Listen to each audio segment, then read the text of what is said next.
stay. Singing to your bitch like I was Drake, yeah.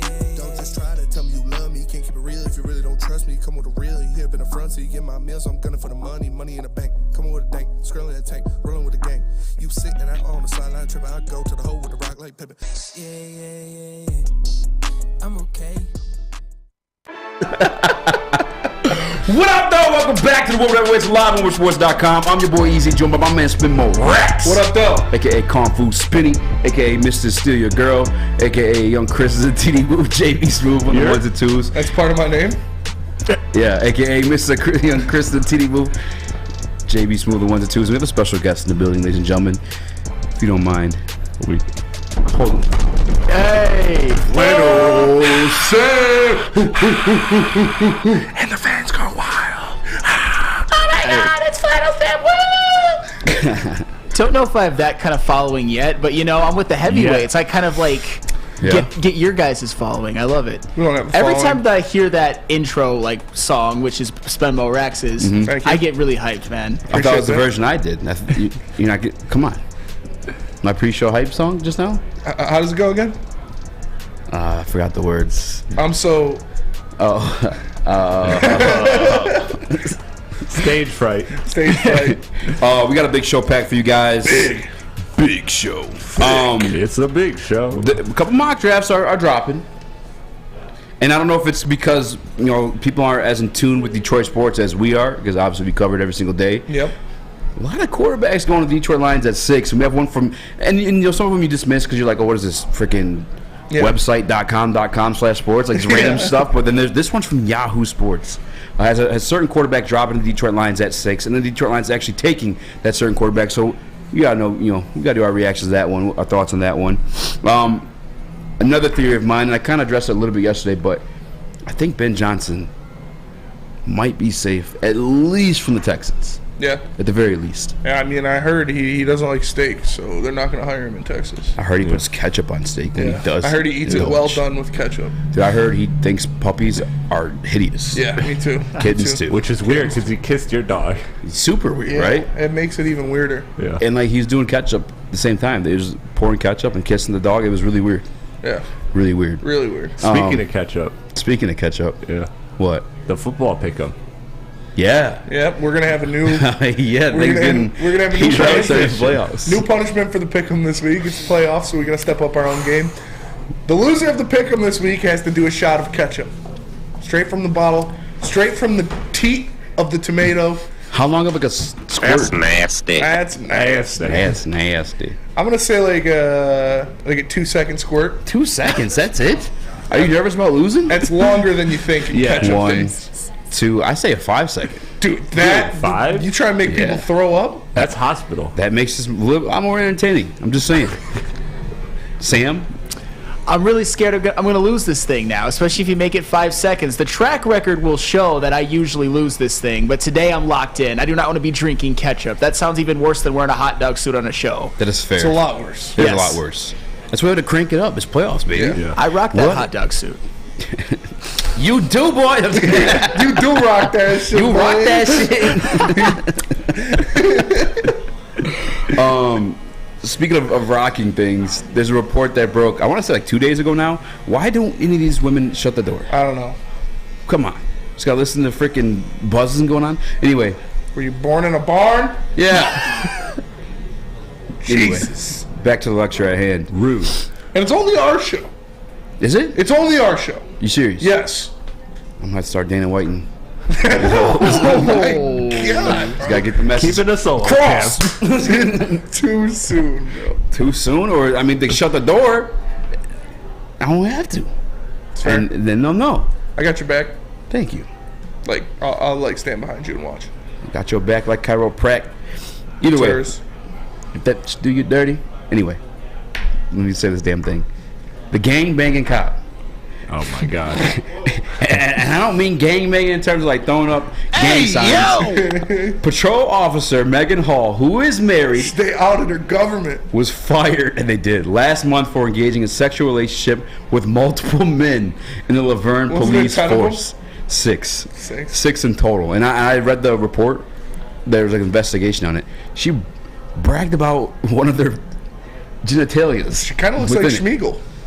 Actually, pull that one back up. Because here's the other part of It's this. the shape of the head. It is. Oh, she does look like Shmi. That She is looks the like Schmeagol. pointiest chin I've and ever the seen. eyes. Super round. I mean, it's also like when you're a police lady, you have to do like your hair like that. It's not really like a fashionable She's look. got a big old forehead too. I mean, Five pretty head. girls have big foreheads. I will say that. That is true. Hey, yo, so question. Was she on duty when this happened? Yes. Oh, she's, wow. She's doubling duty. No, yeah. I was going to say, Double duty. she's off She's duty. doubled on duty. She's off duty, you know. I don't kink shame, you know. You do what you want to do, but like you on duty, yeah, you can't Yeah, be doing that's that in the wild. back of the That's squad That's what I'm car. saying. You know, I love a woman in uniform. I'm not gonna lie. Yeah. Apparently, so does Gotta the whole stop. department. Apparently, so do men in uniform. Yeah, and actually, it's part of their team activities. Yeah. Is that what in their Team Chris? bonding. Yeah, team bonding for the police department. I mean, it only makes sense, right? It only makes sense. You know, It's 6 of the guys. you can't get closer to another man. Unless you get. Yeah. I am not going to closer to finish his that girl. word. There's a chance. So you're telling me there's a chance? My question is like a 6, right? Like, Yeah. Dude. If we rounding up. Yeah. if you're rounding up. If you're rounding up. Yeah. What are you? We're rounding up to the nearest 6. So, what I'm saying? I'd say like a soft 5. Soft 5. Real soft. Real soft. A soft 5 sounds about right. We've never seen her done up, to be fair, but at the same that's a good time, point. like, she's not worth risking it done up all a couple over. times. Absolutely not. Done up a couple of times. Yeah, no, would not risk it all for her. That poor husband of hers. Imagine like having that your part's wife worse. not only be a cop but cheat on you to look 6 like times. How like emasculating must that be? With cops, too. First of all, you're married to a cop. Second of all, she's getting tossed around the district. Mrs. Officer. Hey, that's pretty good. That was good. That was pretty good. She's you know, I think it's just evidence that like more men power to her. in the moment, not too many get turned down like anything at that Yeah, point. that's There's fair. a lot at risk there, and you're dealing with the number that we gave out earlier. Come on. Oh man. I guess in the moment, yeah, it's fun. He's- Over under 2.5 drinks. I'm smashing the over. Over. Over. I'm nasty, bro. Yeah. I'm like the 6 other guys there. It's Yeah, you are nasty. you're nasty. I'm nasty. I'm not nasty. Beth knows you're nasty. She saw this now. She airdropped it to herself. She's didn't- nasty. She tried to airdrop it to herself, but she didn't. Failed the thing. She tried to take my phone twice and run away. And she's like, running away with my phone. That was pretty funny watching you. No, Beth. I know, like, Bully. she is, dude. That is just another reason. Let's talk about the Red Wings though, Okay. because we do give them their due credit. Now that football season's over, we do have to turn a lot more of our attention to these other teams. The only other team really the Pistons, exciting to watch at times, I guess. Young, explosive athletes, but the Detroit Red Wings are actually kind of winning. Yes. You're the big hockey guy. Yeah, the Red Wings are playing nice. You know, Berger and Wallman were showing out again last night. Just both of them got an assist, I think. Only 1 point on the night each, but they played very well. They've been playing well. Obviously, when they moved up Wallman to play next to Sider, it's been paying out dividends for the Red Wings team. And dividends for Mo Sider himself, getting more involved in the offense, because Wallman is a very offensive defensive player. You love to see that. He was killing it last night yeah, on defense he's too. playing very well. Is he like He's nice, bro. how long has he been on the team? It's like this year. Like I like him. he's been playing nice, Yeah. man, and it's very impressive to see what he's been doing. Mo Sider obviously had the snipe to seal the game, and Toronto. Hey, Toronto and Toronto fans, right here, suck on these, Toronto. I hate you, and I hate your fans. I hate you. I hate you, but no, it's awesome. It's awesome. Fabry's been playing well. Yeah, Fabry's got 3 goals in 4 games since he came back up. Damn. Very impressive stuff. Love to see that. It was the offensive punch that the Red Wings needed. Bertuzzi, although he hasn't been scoring as much, he's been very involved. He's Yeah. been getting a lot of chances, playing, obviously doing what he does, you know, being kind of a grinder, but a skilled guy. And it's impressive to see what the Red Wings have been doing. So I'm happy to see them balling, happy to see the young guys balling out there, and the return of Bertuzzi and Fabry have been huge. Yeah, Red Wings took I guess I can't think of the word advantage. I guess of the few power plays they got. The second period, Tampa. Toronto turned it up for like a bit. I got like a little scared there. Like, it's crazy. Like when they did get going, like how much like night and day it looked from like them versus the Red Wings. And they didn't have their best player, arguably the best player in hockey, out there. Yeah. Austin Matthews didn't play in that game, so it's still, even without Austin Matthews, they're probably more skilled of a team than the Red Wings. But the Red Wings went out there, they were bigger, they were stronger, and they were playing faster, and that's just how it ended up. Did you watch it, Flynn, Sam? I did, and the thing is, Austin Matthews be damned. I understand that it takes a little bit of the value away from the game that the Red Wings still beat Toronto without their best player, but still, beating Toronto is kind of like a barrier that the Red Wings definitely needed to sort of climb that hump. And now they are on a 2-game winning streak. Mo Seider has 5 points in the last 2 games. Robbie Fabry got a goal. Lucas Raymond. And now if the Red Wings can go on Saturday and win at home against Columbus, are we starting to ramp up the playoff talk again? Because one of the ways to sort of bounce back from a rough stretch is to have a perfect 3-game homestand. And they're not that far out. What say you, Spence? I don't think they should have died, man. I mean, like, no, they've been like 5 games out of the wild card. They haven't been healthy. Obviously, Verana's still dealing with some stuff. He did clear waivers. Hopefully, he can come back to the team at some point. But they're starting to get healthy. They're starting to play better hockey. They're playing better in front of the goaltender, playing better defensively. So we'll see. We'll see. They're 5 points out of the wild card right now. Obviously, Florida is still waiting in the wings, just a juggernaut ready to be woken up. But if they can stay within this distance of the wild card, they definitely have a shot to make a push. First time they beat Toronto since 2019. So Toronto been giving it to the Wings for a minute, and I mean, this is another one of those like turn of the pages. I feel like for the franchise as they on their way up. I mean, I'll flirt with the playoff conversation, although I'm more of like a fan, less of like an analysis at this point because I am new to hockey, so like I don't feel vindicated speaking on it, but like I don't see why not. They may get their asses kicked in the wild card, but like you said, I mean, they're just not getting healthy. Hockey playoffs are all about who gets the hot goaltender, really. Mm-hmm. Hockey playoffs are the ones where like one seeds lose in the first round on a regular basis. Yeah, you get into the playoffs in hockey, you get into the Stanley Cup chase, and if you have the hot goaltender, you're gonna make a run. So we'll see. Anything can happen when you get in there, especially in the NHL. That's why NHL playoffs are so great, is because anything can happen, dude. Yeah, that was my first like taste of hockey as an adult, and like in terms of like trying to watch it, was the Florida. It's 2 years ago at this point now, but it was Florida versus Panthers versus who the hell did they play? Tampa. Yeah, and it was that like heated one. Like I'm saying, it was a super aggressive. Like it was a hell of a series to watch. NHL playoffs are something else, man. Verana scratched again in Grand Rapids. Mm-hmm. Damn, man. Yeah, he's dealing with some stuff. I don't get it. I mean, nobody knows what it is. Yeah, he's obviously still dealing with some stuff. So yeah, hopefully he gets through it. Hopefully he gets back on the ice and he can make some plays. Yeah. I mean, who loses or falls out of the rotation in that situation, you think? I don't know. You'd have to look at it. You have to look at who's not performing right now. It's hard to point at a guy and be like, yeah, they're the weak link, because even the fourth line, like, they're playing very well. Who do you say, Sam? I'm kind of with Spence. There's no one guy. Like in previous Red Wings seasons when they were a lot worse than this year, you'd look at a guy and be like, I don't want to see him on the ice anymore. But this year, I don't know. And as far as Verana goes, I know this might sound harsh, but I'm kind of, as a fan, just kind of not expecting anything from him. This year, maybe beyond.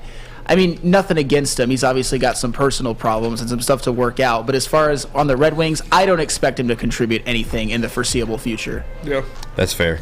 Now, one more question, too, before we go on from the hockey stuff, because I was impressed watching him last night. Where did Wallman even come from? Isn't he to do hit the gritty, too? Yeah.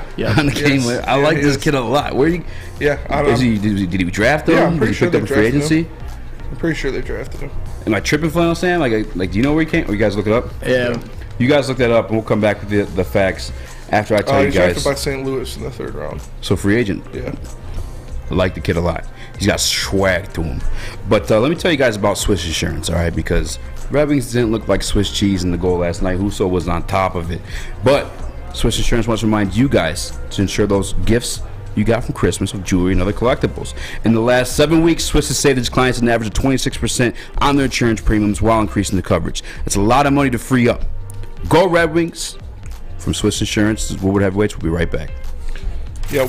I love Woodward Sports sports? Love wearing clothes? Then you should be wearing Woodward Sports clothes. Check out our full line of merch at woodwardsports.com. Just click on shop. We have all your favorite designs, like Dan Campbell kneecaps, Beverly Hills Golf, Woodward Golf, and of course, our own logoed out merchandise. Men, women, infants, kids all love Woodward Sports. Impress your friends. Impress your boss. Impress your dog. Buy Woodward Sports merch today. By now you know me, Christina Gennari, as the obvious choice in real estate. And you know my website, soldchristina.com, as your #1 resource for buying or selling your home. Myself, along with my amazing staff, pride ourselves on making your home buying and selling experience a relaxing and easy one. Come see why we are the obvious choice. Christina Gennari at soldchristina.com, the obvious choice in real estate. Get a shot up. This is for the win. All of Detroit's sports teams live on Woodward. All of Detroit's sports coverage lives on Woodward Sports. Driving the best in Detroit sports coverage. Yeah. Pull me closer, throw me in back of the car, put me in handcuffs, start ripping my pants up. All you hear is the dispatcher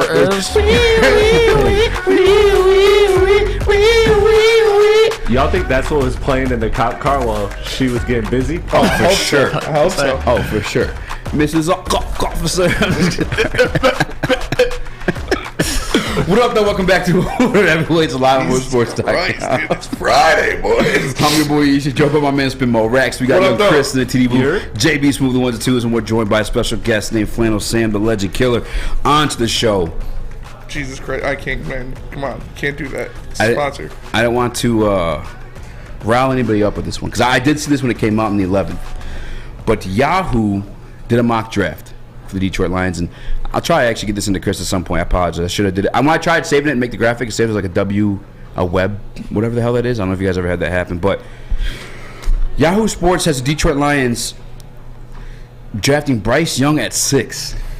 Meaning not only do they go quarterback, but the quarterback that I feel like, presumed to be the #1 overall pick, or I'm sorry, the first quarterback off the board, Bryce Young, falling to 6. First and foremost, Sam, what do you think about Young falling to 6? I can't imagine a scenario where he falls to 6. And in that same draft, it had the Colts taking my least favorite player of all time, Will Levis, at number 4, and I think C.J. Stroud was number 2. I can't foresee that, because to me, Bryce Young is the best quarterback in the draft. He has everything you could ever want. The only thing kind of preventing him from being that Trevor Lawrence style, like, generational prospect, to me, is his size. Yeah, he's 5'6". Tiny. I mean, he's very, very short, but to me, I obviously think that the Lions have a ton of other needs besides quarterback. I think Jared Goff, he's a fine, serviceable, maybe even like good to great option moving forward for the next couple of years. But if Bryce Young falls to 6, You sprinting? I don't hate it. I don't hate it at all, because I think he really is that good. And guess what else? He would be teaming up with his old college teammate named Jameson Williams. I'm talking you guys into it, aren't I? Right? Yeah. Hey. I mean, yeah. if Bryce Young falls there, you got to take him. He's not going to 100%. fall there. That is ridiculous. Like, Yeah. not a chance in hell Bryce Young falls to 6. Yeah, maybe it's like one of those clickbait things. For sure. Because I don't know if you guys saw. They did their job because we're talking about them. They did. Losers. I mean, we're going to do this all season. Every time someone drops a new mock draft or like one of those clickbaiting type of ones, like we're going to talk about it. That's what we do. But yeah, I mean, it does kind of feel clickbaity because first and foremost, I just think it's weird that Bryce Young's fallen all the way to 6. And then after that, also the Detroit Lions taking him, like, as much as you guys know how I feel on the matter, like, Jared Goff performed really well. Yes, he did. And you know, the hearing Brad Holmes speak the other day, it didn't sound like quarterback was going to be addressed, at least with that 6th overall pick. You know what I'm saying? Mm-hmm. But I mean, I got a lot to say to this. I want you to go first before me. I just think if he's there, you have to take him. Obviously, Jared Goff has performed well, very well this season, but Bryce Young was arguably the #1 pick in the draft. He's arguably the best quarterback talent in the draft. He is 5'6", but dude's got a cannon. He can move around. He's a winner. He's a gamer. He has a very good ball placement. And like Sam said, teaming up with his old teammate in Jameson Williams, where you've seen that connection hit a lot. So, yeah, you take him if he's there, but he's not going to be there. Yeah, there's just no way. I mean, got a soliloquy. No, I'm just kidding. I really don't. But you guys, my stance on the issue is well documented. I think you grab a quarterback that you can stash and sit behind Jared Goff. Matter of fact, Brad Holmes spoke to that narrative, and he said it's one that he believes in. It's a philosophy that he believes in. But I think, especially if you're bringing back Ben Johnson, like for this next year, which I think may happen, I would definitely do it. Bringing up Bryce Young, because you guys know what my philosophy has been from last season. And if you weren't listening to Studio B, I've always said Jared Goff can perform well for you. I've always said that Jared Goff can win a playoff game for you. But the beauty in that is, if you draft a Bryce Young and you're sitting him, and you have Ben Johnson coming back, meaning Jared Goff has another successful season, he then becomes an asset in himself. And you can flip that to even more draft capital, which we know Brad Holmes is knocking out the park with it. Like, I'm 100% down for that. Do I think it happens? No. Honestly, I don't. As much as I would love for that to be, it's a pipe dream. It's a pipe dream that Bryce Young even falls to 6. But I don't know if you guys saw the other day, Brad Holmes was asked about Amon-Ra St. Brown and Penei Sewell by Danny Rodgers and like their closing, whatever type of video Detroit Lions were doing, and he got emotional. Yeah. He started like tearing up, man, and had to stop himself. And I just feel like Brad has a special connection to these players. It's his first job as a GM. It's obviously looking like he's doing pretty well at it, and like it's a coming to for him as well, and these players have been a part of that, so I think there's like emotional attachment to it. Not to mention, I mean, he's been a part of like Jared Goff's whole career too, back from LA to even now here in Detroit. So like, I don't know, I can't really see him breaking that off, and Dan Campbell's that type of guy too. Yeah, honestly, you look at it, and a lot of people would be worried, drafting a 5'6" quarterback is not always the best move, but the guy has unreal ability. The guy has unreal ball placement. He has great awareness in the pocket, and I remember hearing about them talk about him when he started that game, the Rose Bowl or wherever Alabama played this year, for their bowl game. Oh, yeah. He played. Yeah. Even though I was like, why the hell is he playing in this game?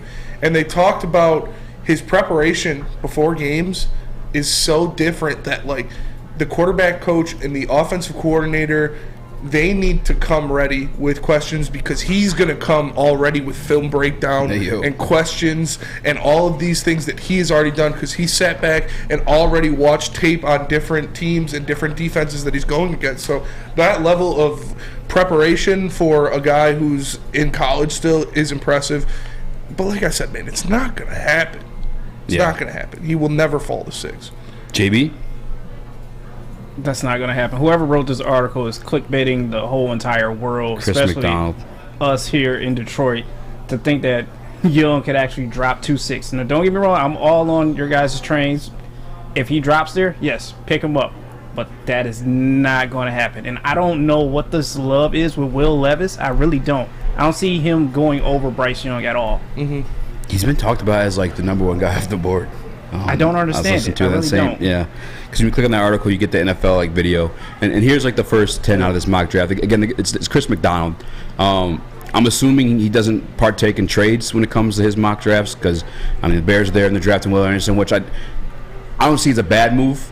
But if I'm the Chicago, knowing how much that I need, I'm definitely calling around and seeing like who wants first dibs at a quarterback, and I'm making a move to fill my roster entirely. But CJ Stroud, the first quarterback off the board. Jalen Carter falling to 3, which I hope falls further than that, but we're gonna see. Yeah. Will Levis, Miles Murphy, and Bryce Young. CJ Stroud being the first quarterback off the board is kind of wild. You think so? I don't think it's that wild, to be honest with you. Just because you got the size and stuff like that. What are you gonna say, Chris? I see the chat blowing up about this, and you guys kind of mentioned it. What about the idea, if Bryce Young is there at 6, because Goff is playing so well, you look to trade that for additional draft picks and really try to bolster your defense and fill out the rest of your roster, and then get your quarterback that you want to groom later in the draft? Do you like that idea, or do you just take... Are you saying Ben Johnson's grooming young men? Is that what you're trying to say right now? That's exactly what I'm saying. Jeez. Ben Johnson's a Discord mod. I'm always... I'm not going to lie to you guys. I'm always a fan of trading back, and gathering other like draft assets. But especially if it's not the guy you want. But I mean, I get that he is the quarterback, and I'd be shocked if he falls there. But I'm not mad. Goff played well this year. I'm not mad at taking a flyer at a quarterback later in one of the later rounds, and maybe getting some more assets, and maybe end up getting some of those names that we thought the Lions couldn't get because of the draft pick falling to 6 instead of being at 3. Yeah. No, I mean 100%. I think 100%. 100%. 100%. No, Every time I talk, 100%. no, come on, man. What'd you say again? No, I'm just kidding. No, I think 100%. Anthony Richardson's like a guy, that I'd be cool with if you're grabbing, like, you're going back and you still want to look at a quarterback. That's a guy's probably going to be there. But I don't know, man. In a perfect world where that scenario comes true, I think, yeah, you definitely do it. I mean, I think this is a fun discussion, even if it is a little clickbaity, because for me at least, and I think there's some people that would agree with me, I'm not looking to take a quarterback per se unless if it's Bryce Young, because to me, and I already went over it, Bryce Young is the best quarterback in this draft. He's been the best quarterback in college football for the past 2 years. Like Spencer said, he's accurate. He has a strong arm. He's showed more mobility this year than we thought. I mean, in the last 2 seasons, 79 touchdowns, 12 interceptions. Heisman Trophy winner in 2021. And last year in the SEC championship game against probably the greatest defense ever, he threw 3 touchdown passes, ran for another, was missing his second best weapon in John Mechie. This guy is legit. He is the best quarterback in this draft. I love what Jared Goff did this past year. I think building up the roster in other ways might be more advantageous in the sort of here and now, but if you can get Bryce Young at what I believe would be a steal, seeing what it could possibly be for the future, maybe you get your franchise quarterback who's even better than Goff moving forward, you got to do it. If Bryce Young at 6, and I'm not saying I would just take C.J. Stroud or Will Levis, only Bryce Young. Yeah, I think the 2 names that I would... I mean, Brad Holmes is making the pick. Obviously, I'm going to settle and ease my mind with whatever it is because I trust Brad Holmes at this point. But C.J. Stroud and Bryce Young are the only names I would, for sure pull the trigger on. I mean, C.J. Stroud, he got bumped up a little bit more in my eyes because of how well he played against Georgia this season. I know he got knocked a lot for his performance this year against Michigan and the previous year against Michigan, where I'm not saying it was all his fault, but he didn't play up to his optimum level. But I still don't think he's as good of a prospect as Bryce Young. Although C.J. Stroud, I'm more optimistic about his NFL future now than I was before. Yeah. Looking back on it, isn't that one of the reasons that Herbert fell too? He didn't perform well his senior season or wherever the situation was. I don't know. He didn't step up in big games, stuff like that. Yeah, so same narrative as C.J. Stroud. Would you agree, Sam? I mean, Justin Herbert, I think a lot of it was a little bit overblown with Justin Herbert, but at the same time, I know he was a guy that sort of got knocked as not a guy who sort of put up underwhelming stats, although I didn't think they were that underwhelming, but had just the crazy sort of measurables that you see in the NFL. And you've obviously seen how great his first 3 seasons are. And I could maybe see someone taking a flyer on a C.J. Stroud, but the difference is C.J. Stroud put up great numbers in college. He was in New York both seasons. Justin Herbert was a little bit underwhelming at times, although I thought his college career has become underrated in hindsight. Stroud working with a lot more, too, at the wide receiver position as well, I'd say. Wide receiver, Yeah, 100%. It's not even debatable at that point. I was going to say something else at this point. In a perfect world, or in Madden, it would make perfect sense to do. But there's also the human element with it. I think you're building on so much momentum as a Detroit Lions organization coming off of this year, and Jared Goff's finally confident because we've seen him not confident, and he's literally throwing the ball out of bounds in 4th down plays. We have nothing to lose. Go for it. I don't want to see that version of him again because I either way, we take Stroud, we take Young. I'm gonna want to sit them at least half a season, at the very least, for sure, if not all. Yeah, I just don't know, That's a good point. Yeah, I mean, that's how I'm looking at it. There's another gentleman at 18th that they took in this draft for the Detroit Lions that we'll get to as well. But not before Spinny tells us about Planet Fitness. I will. Planet Fitness is the official studio sponsor of Woodward Sports. Also home to the judgment-free zone where you can work out for just $10 a month or upgrade to the black card for unlimited guest privileges, hydro massage, and more. Join in club or online at planetfitness.com. It's Planet Fitness, where your fitness is essential. 3 NBA championships. Detroit fans were there. 11 Stanley Cups. Detroit fans were there. 4 World Series wins. Detroit fans were there. And that one Lions playoff win in 1991. Yeah, Detroit fans were there. Woodward Sports, where the fans are. At work and at home, we're there with smarter security solutions. Featuring complete automation with customized alerts and more. For over 90 years, we've been the company that's been counted on to protect what matters most, all with personalized service and care. Right now, for a limited time, receive a free video device plus free installation with a new home system. Guardian Alarm. We protect Michigan. Make sure you download the Woodward Sports app in the App Store and the Google Play Store today. Take Woodward Sports with you wherever you go and listen live on your phone or mobile device.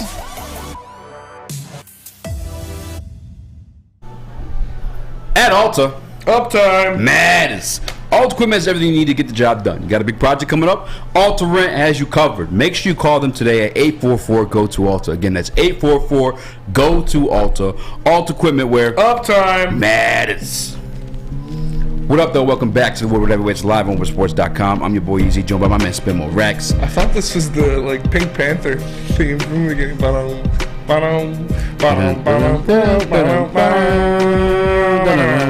Is that Pink Panther? I think it's just like a go-to spy song for like anything, really. Or is that Austin Powers? Oh. No, Austin Powers is a little more funky. It might have started as Pink Panther and became everything else, but I've definitely seen it with Pink Panther. Yeah. Young Chris in the TD booth, JB Smooth, the ones and twos. Flannel Sam joined the show as well. I guess I got two ways I could take this because I haven't really had this conversation with Sam yet. But, and I'm asking this, Flannel Sam, I guess specifically, would you be mad if they went offense with either of those first 2 to 4 picks? Not all offense, but Bro, Jerry Anderson, chill, bro. Don't even. I don't. God damn. What? Jesus Christ, nothing. Chill. Yeah. Thanks for interrupting the show, Spinny. I mean, that's wild. Chill on my name, bro. Jesus Christ. I mean, either way, Flannel Sam. Again, out of those first 4 picks, is there any crime with them taking an offensive piece? With one of the 4 picks, absolutely not, because this Lions offense this past year was elite, and they're probably going to lose a guy like a DJ Chark. You're uncertain with Jamal Williams, even DeAndre Swift. As much as the Lions have defensive needs, which they do, they can get 2 or 3 of those maybe addressed, and then one offensive guy. You want to keep building on what has been the strength of your team while also addressing a weakness. I mean, to me, teams like the Kansas City Chiefs, they keep retooling their offense. Teams like the Philadelphia Eagles, you want to make sure that what you're good at stays your strength. So I wouldn't say that I'm married to the idea that they have to go all defense in their first 4 picks. If there's an offensive player you like, if there's a guy that sort of fits your scheme, I would do it.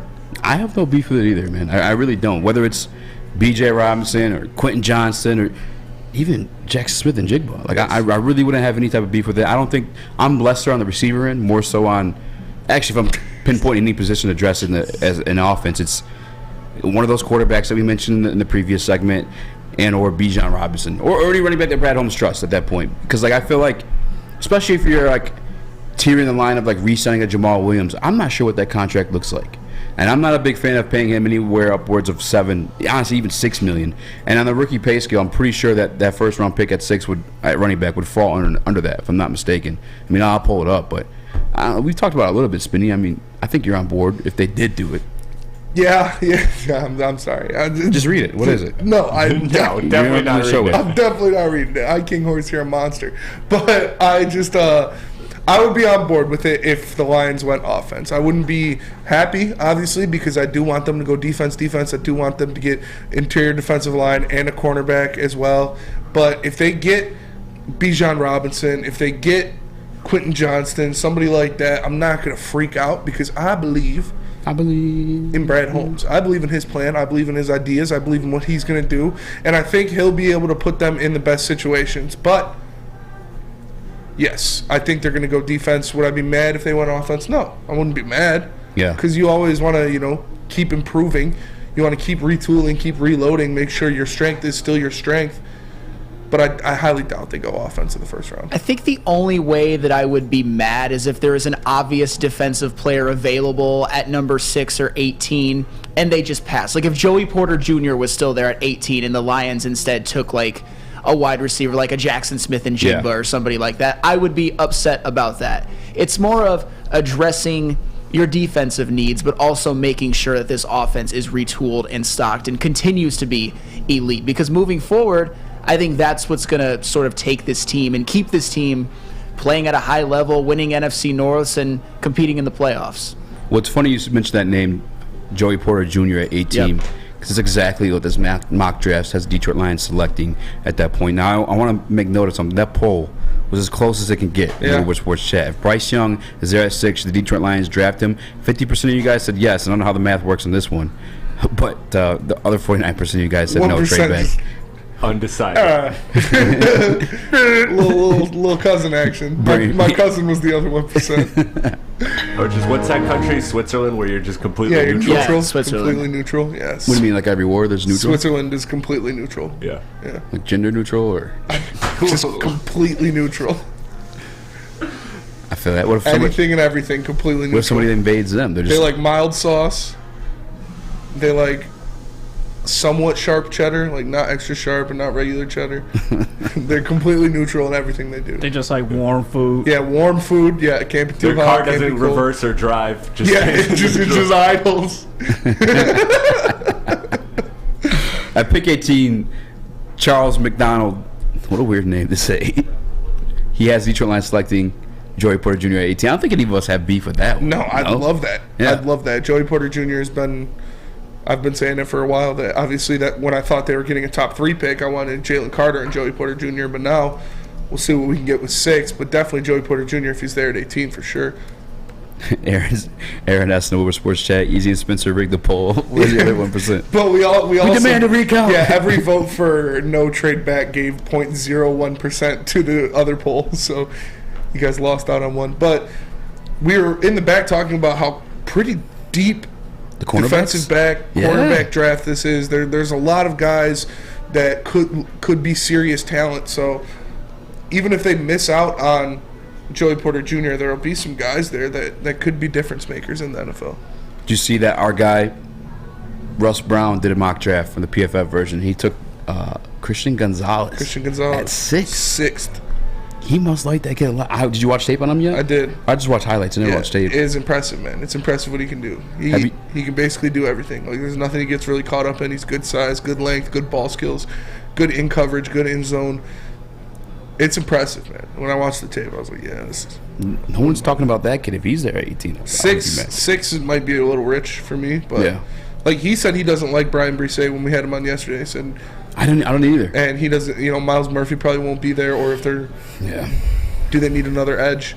It sounds like he's not even a fan of, you take another edge. Yeah, he didn't like Kelly Ringo as much either. Yeah. Because of his lack of verticality, his lack of ability to cover faster receivers. Mm-hmm. But Gonzalez looked pretty damn good. Have you caught any tape of him yet, Flannel Sam? I have. The thing about Gonzalez is, do either of you think that he could possibly fall to 18?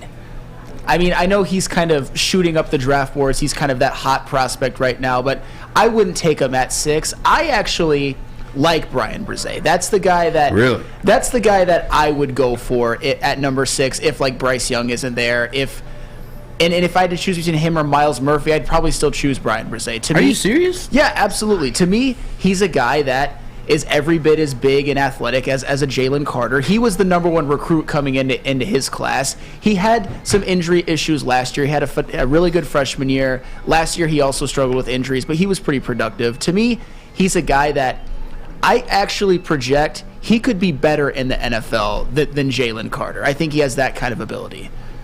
See, I don't feel the same. When I watched him, I feel like I came away like unimpressed.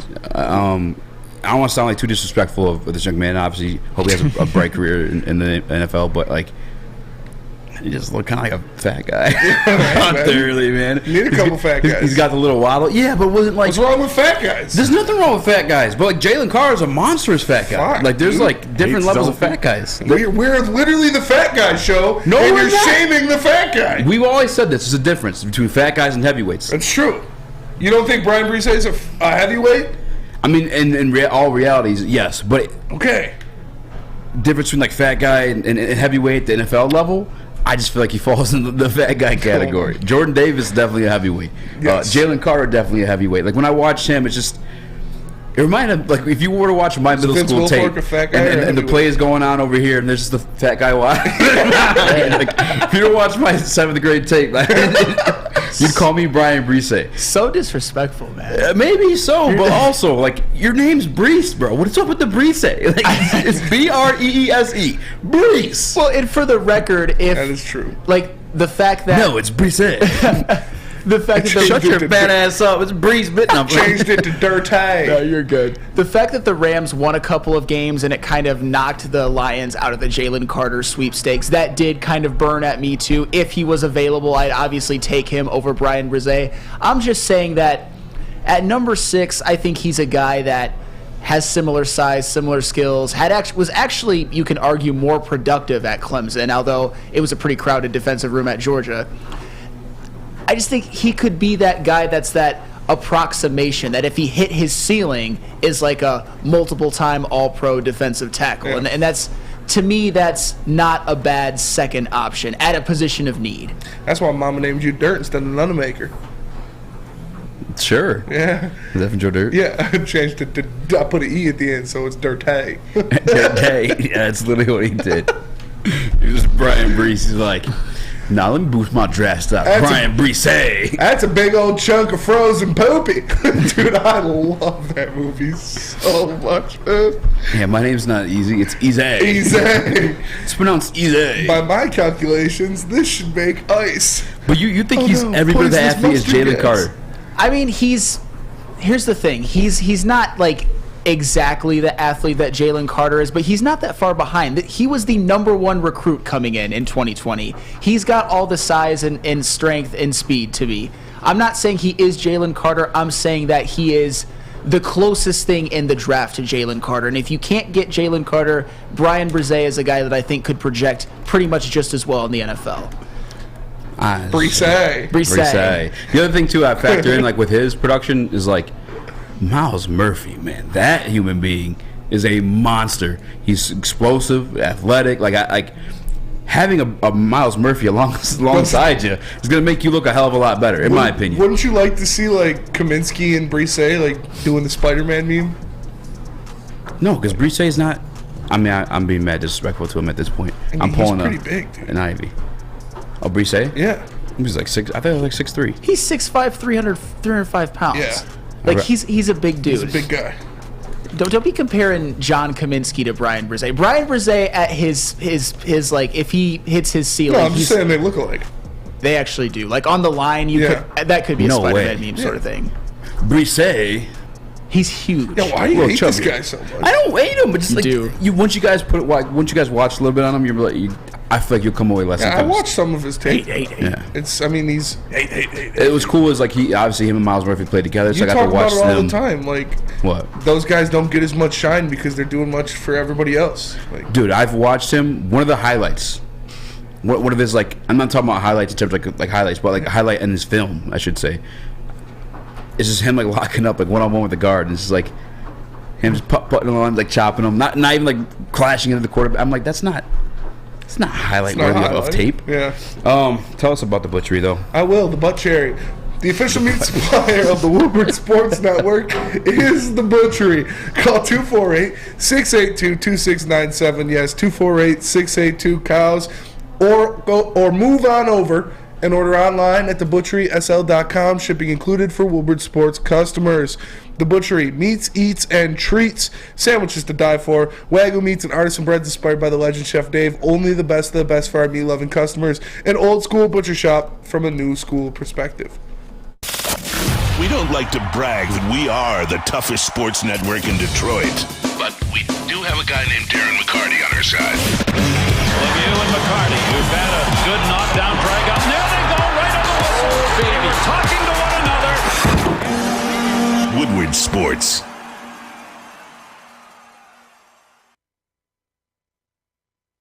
Introducing the Planet Fitness Guide to getting that post-workout glow. Step 1. What's your why? More epic energy? Better sleep? Blow off steam? Step 2. Join Planet Fitness for just $10 a month and get moving in our clean and spacious clubs. Step 3, bask in that post-workout glow. Join Planet Fitness today for just $10 a month. Join today at any of the 50-plus Detroit area locations. The only sports network in Detroit that starts with a W. You know, because we win. Woodward Sports, Detroit's winning sports network. Fulling Warehouse in Hamtramck is the home of the original football bowling pin game called Fulling. Multiple different ways you can play. They've got $12 open unlimited play, private lane reservation for $120. If you get thirsty, they got a $2 mystery beer vending machine and multiple fully loaded bars for you to choose from. So make sure you go check them out in Hamtramck or visit them online at fullingwarehouse.com. Tell your friend, tell your dad, tell your mom.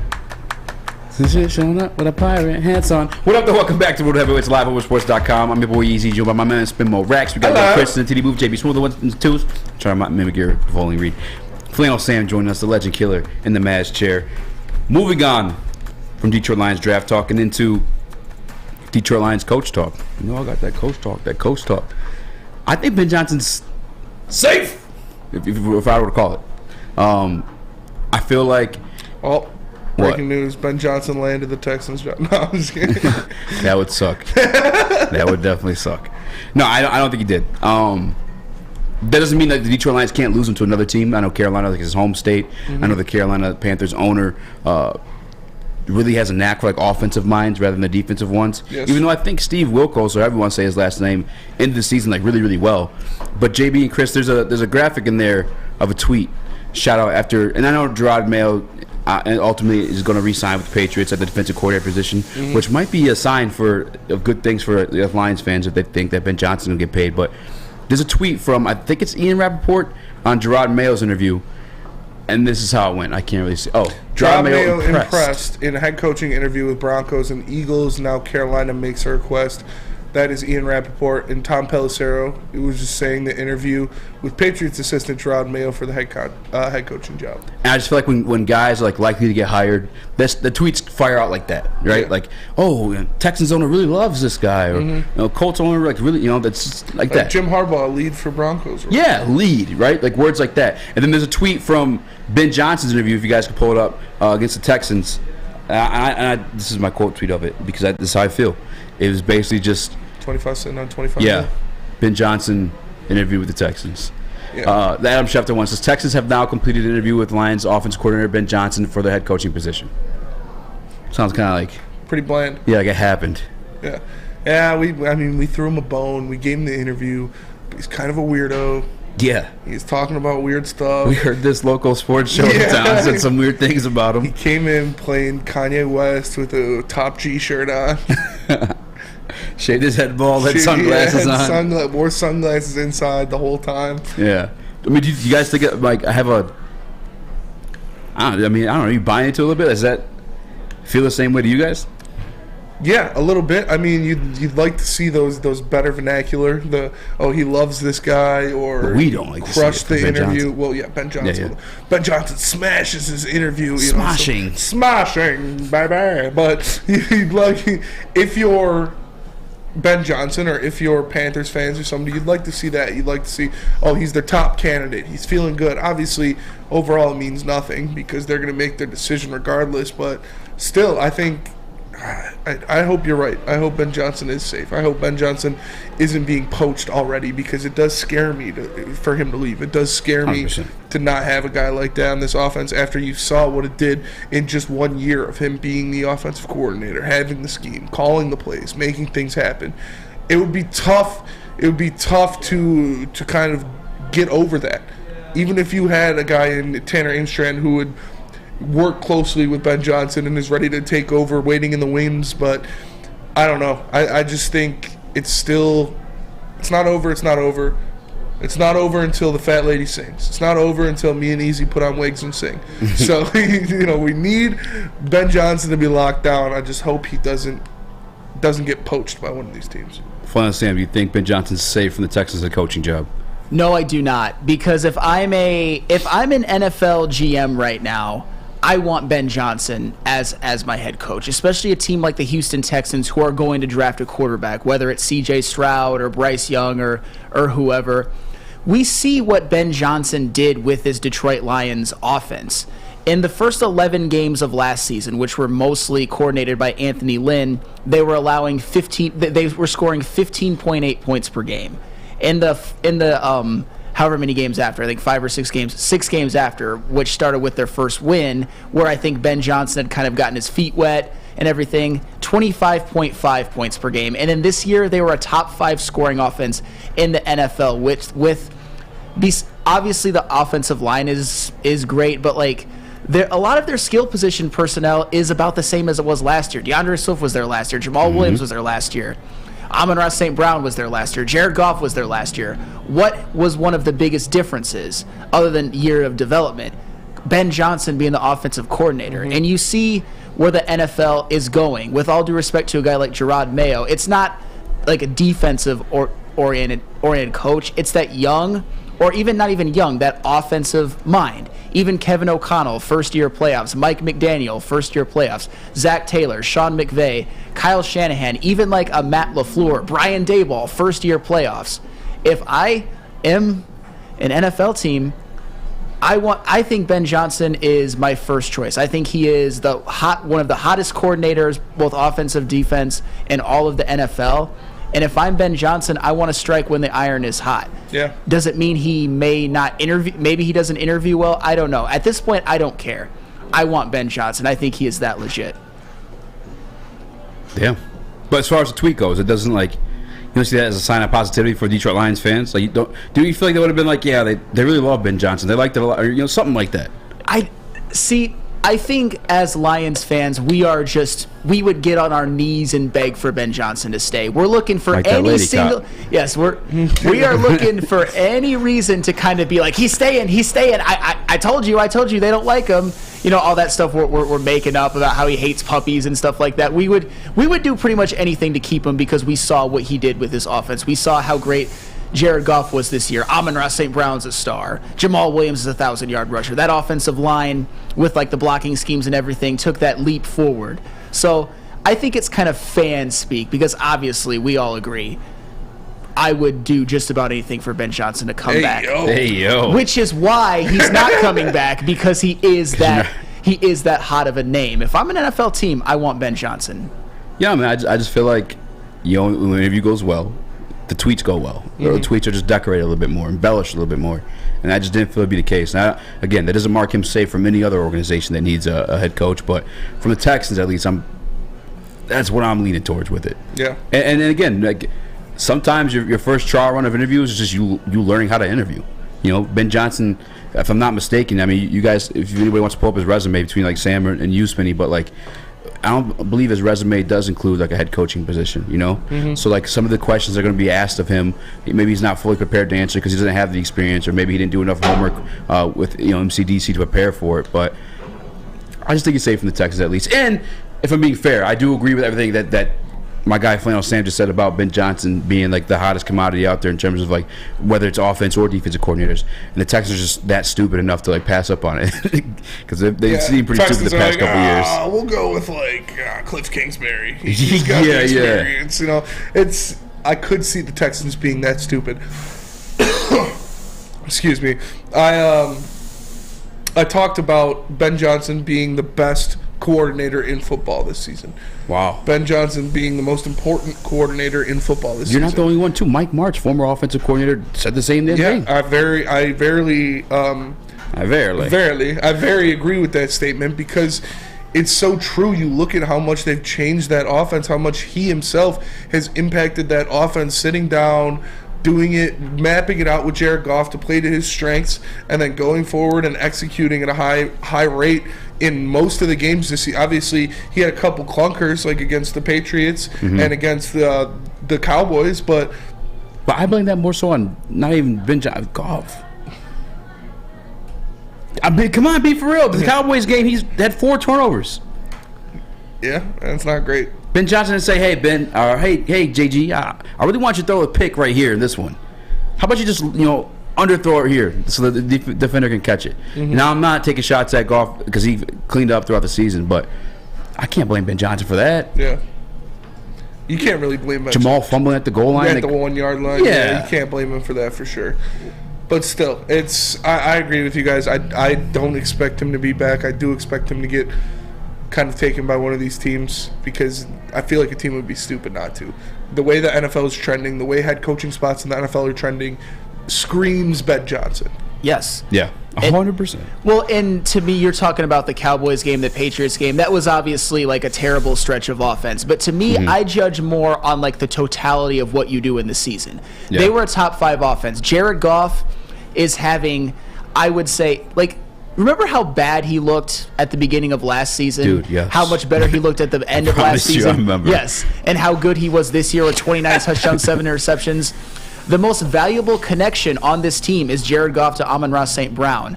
They have been as good as maybe any connection in the NFL besides maybe like 5 or something like that. They've been one of the best connections. And Ben Johnson's offense has kind of been what has opened it up for people. It's for them. It's Ben Johnson has just been so valuable. But like I said before, that is why he won't be back. Teams want that.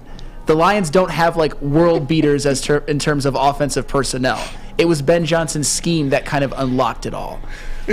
I'm sorry, man. I agree with you 100%. I agree with you. The comments. I Kings said Ben Johnson burned my crops.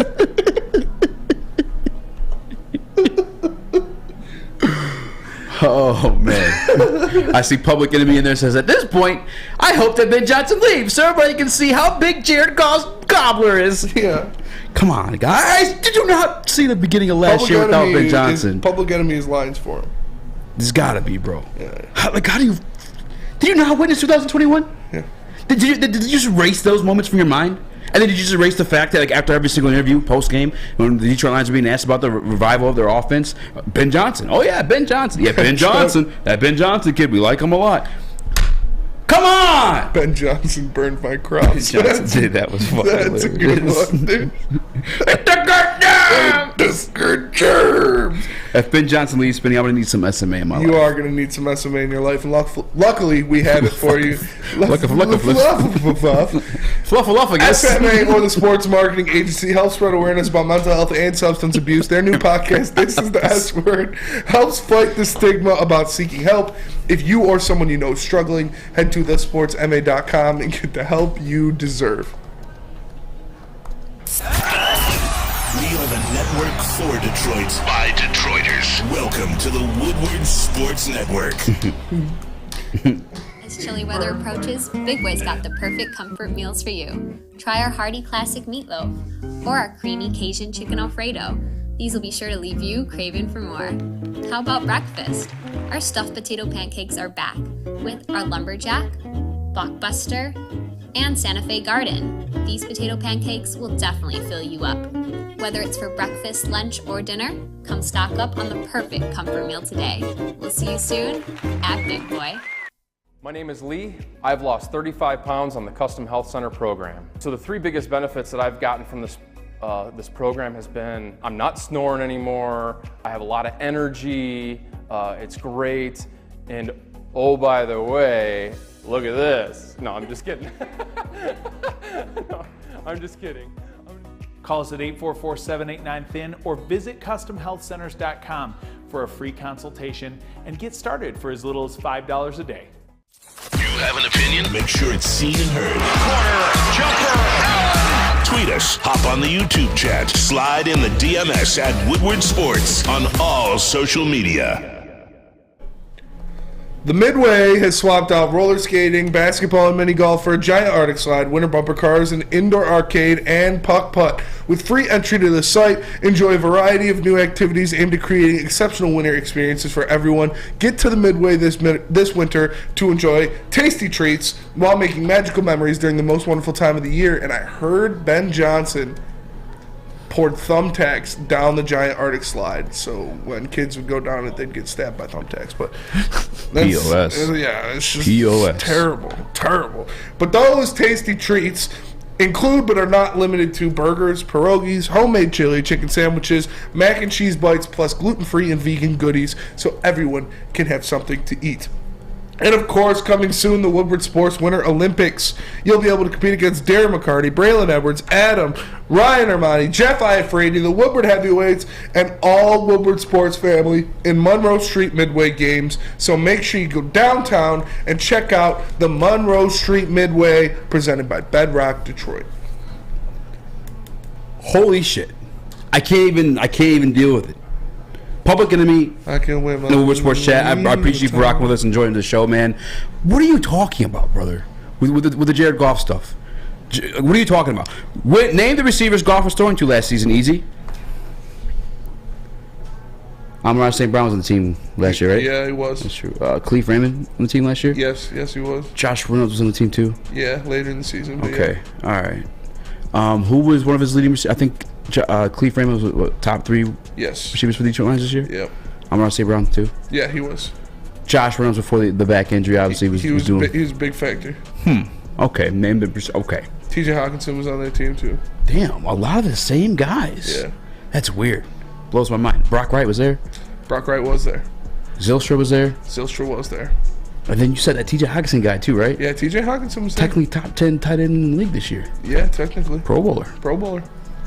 Saw him catch a couple touchdowns. Who was you throwing to last year? The same fucking people! What is wrong with... Come on! Fuck. No. Sorry. A little too... That shit just drives me crazy. I hate that excuse. I really do. It's like, what did you watch? Where were you? And you just get zapped. You get hit with a fucking, Men in Black fucking memory flasher. Like, what the fuck? Yeah. Jesus Christ. And people are trying to say, like, Reynolds, I'll give it to you. He came to the team late, joined the team late. Amon-Ra St. Brown emerged late. Do you know why he emerged late? Because Ben Johnson took over and started utilizing him in the offense. Come on, guys. Please. Just all you gotta do is pay attention. I'm sorry if I came off mean, but what the living... We'll move on. All right? I apologize. We're on the positive things, all right? I apologize publicly. I appreciate you tapping in. Daddy Chell. What the was even that? 2022 Detroit Lions draft class, in my opinion, was the best in Detroit Lions history. I'm not old enough to go all the way back in Detroit Lions history, so we even asked an OG and Uncle T. Yeah. Maybe I'll save his answer as a teaser for towards the end of this segment, but, are you in agreement with that line? I am in agreement with that line. Obviously, still got to see how their careers turn out. But when trending, these guys are different. Trending, the amount of reps that they're getting, the amount of impact they're having on games, on the season, in their rookie career is extremely impressive. You look at it down the list, and whether it be Jameson Williams when he finally got in there and made some plays. Obviously, Aiden Hutchinson looks like he's going to be a stud for a long time to come. Josh Pascal, when he was in the game, he was making plays. Obviously, Kirby Joseph takes over after an injury and is playing lights out. Intercepted Aaron Rodgers 3 times this year. You look at James Houston. Dude came out of nowhere and almost won the sack title for rookies. You look at Malcolm Rodriguez, who, heavyweights been on since literally day one. That's all I'm saying. But Malcolm Rodriguez came out there, had that starting job from day one and didn't lose it all year. Was playing great football. Even guys like James Mitchell came in there and made catches and found their way on the field. This doesn't happen in the NFL. Obviously, the Lions roster was pretty depleted coming into this season. So that does play a little bit of factor where these guys got opportunities that maybe they wouldn't have on other teams. But man, when they got those opportunities, they showed out, showed that they belonged, and showed that those opportunities weren't given to them. They took them because of their play. You remember Kelvin Shepard in Hard Knocks saying, I don't want to have to start a rookie. But they did, because Malcolm left them no other choice but to start that rookie. Because of his play, because of his drive, because of what he was doing in practice, they had to start him. And when they started him, there was no turning back because of what he was doing on the field. The same obviously Aiden Hutchinson was going to start. There was no question there. But you look at James Houston. You hear Brad Holmes and Dan Campbell talk about wanting to bring him up earlier than they did, but not being able to because of guys in our IR, and, I wish we had a spot for him. And then when you bring him up, dude plays like 4 snaps and has 3 sacks. It's insane. This does not happen in the NFL. It does not happen where 2 6th-round picks are going to be lights out. So obviously, it's very early. You have to wait for their careers to unfold because anything is possible. Anything can happen. But with what they did in their rookie year and how they are trending, yeah, this is the best draft in Detroit Lions history. Flynn, Sam, I know you're a bit of a history buff. You know all the Phillips in history, all the Swiss cheeses in history. Well, what is your take on this one? This is the best draft the Detroit Lions have ever had. This is the type of draft that books will be written about. It's been absolutely insane what they were able to do. Think about this. 4 rookies made a major impact on this season. None of them were Josh Pascal or Jamison Williams. And it wasn't for any fault of them. They just had injury issues. That means they have got some diamonds in the rough. They must have plucked some late-round draft picks. Guess what they did? Aiden Hutchinson leads all rookies in sacks, has 3 interceptions. James Houston, second amongst all rookies in sacks, while playing, I believe, 7 games and being a 6th-round draft pick. Malcolm Rodriguez, another 6th-round draft pick, 5th amongst all rookies in tackles, and Kirby Joseph, a 3rd-round draft pick, forces 6 turnovers, 4 interceptions, 2 forced fumbles, all in very, very big moments. And Josh Pascal, even a guy that didn't have a major impact on the season, he had 2 sacks in a game. Jamison Williams, he didn't have a major impact on this season, but moving forward, I expect him to maybe be their number 1, and both times he touched the ball this season, it went for over 40 yards. You're looking at a draft class, and I don't even know if I want to include James Mitchell, but hey, next year they might need him. This is a class where James Mitchell, when he got an opportunity, he played well. 6 to 7 of these guys might end up being impact players on the Detroit Lions for the next 3 to 4 years. The foreseeable future. 6. I mean, you look at other. 6. I mean, if you look at other draft classes in the past, usually the most you'll get is maybe 2 or 3 impact players. This is a draft where you could have 6 or 7. Like I said, this draft class, it's almost making my head spin just how great it actually turned out for them as rookies, and I could definitely foresee at least 2 or 3 of them, maybe even more, taking that next leap into stardom, kind of like Penei Sewell and Amon-Ra St. Brown did. It's to the point with Brad Holmes, and maybe I said this yesterday too, but it's Christmas. It's Christmas on draft day, and it's supposed to be the case, right? Because your team's getting a brand new toy to play with, and put in and make them better and hopefully help win them a Super Bowl. And I feel like other organizations, maybe their fans have that feeling that it's Christmas, but for the Detroit Lions, it hasn't always been that. It's been anxiety ridden and seeing what's going to happen because we've just been let down to the point where as soon as a pick is made, we know that we're going to be let down. I'm talking about the Eric Ebron stuff. I'm talking about the TJ Hawkinson stuff. We had bad taste in our mouths when those picks were made. The Jeff Okudah stuff even too. A lot of people weren't fans of that. But with Brad Holmes, it's not the case. It's to the point now where next year, even if he goes with a Bryce Young that some people don't like, even if he goes with a B.J. Robinson that some people don't like, even makes a reach for a Christian Gonzalez at 6 who people may not be a fan of that early, you still have some bit of comfort to fall on. You cannot question anything he does. It's literally Christmas. Yes. You know you're getting something. And it's not in that first round, which again hasn't missed yet. Only been 2 years, to be fair, but hasn't missed yet. You know you're getting something in that second round. You know you might be getting something in that 3rd round, the 4th, 5th, 6th. I mean, this guy doesn't miss. Oh, he's nice like that. The default answer now moving forward, at least in this draft, is no matter who Brad Holmes picks, no matter if it's somebody that's kind of off the board and we're thinking what are you doing, we can have the comfort of trust Brad Holmes. When has he led us astray? Because I'll tell you what, this 2022 draft, in my opinion, and I think it'll be obvious moving forward, is the best draft in Detroit Lions history. 2021 might end up being the 2nd best draft in Detroit. That's what's crazy. That is what's crazy, because you got Penei Sewell, who went from being a damn good rookie to a star. Amon-Ra St. Brown, damn good rookie to a star. Ali McNeil is their starting defensive tackle. And even just those 3, you've got 2 stars, 1 sort of starter from that draft, coupled with what the 2022 draft has brought. Man, the future is two inches from the sun bright. Yeah. Honestly. Yeah, I mean, he literally drafted a guy named the Sun God. So he just the Sun God. Couldn't be more correct in God. that one. If I may, guys, I do want to apologize to Public Enemy. I lost my cool, and I get what he's doing. He's trying to keep Ben Johnson here. I see what you're doing, Public Enemy. Yes. You're trying to take away the credit from Ben Johnson. So I see what you're doing. I apologize for losing my cool. That wasn't cool of me. Yeah. Sorry, dude.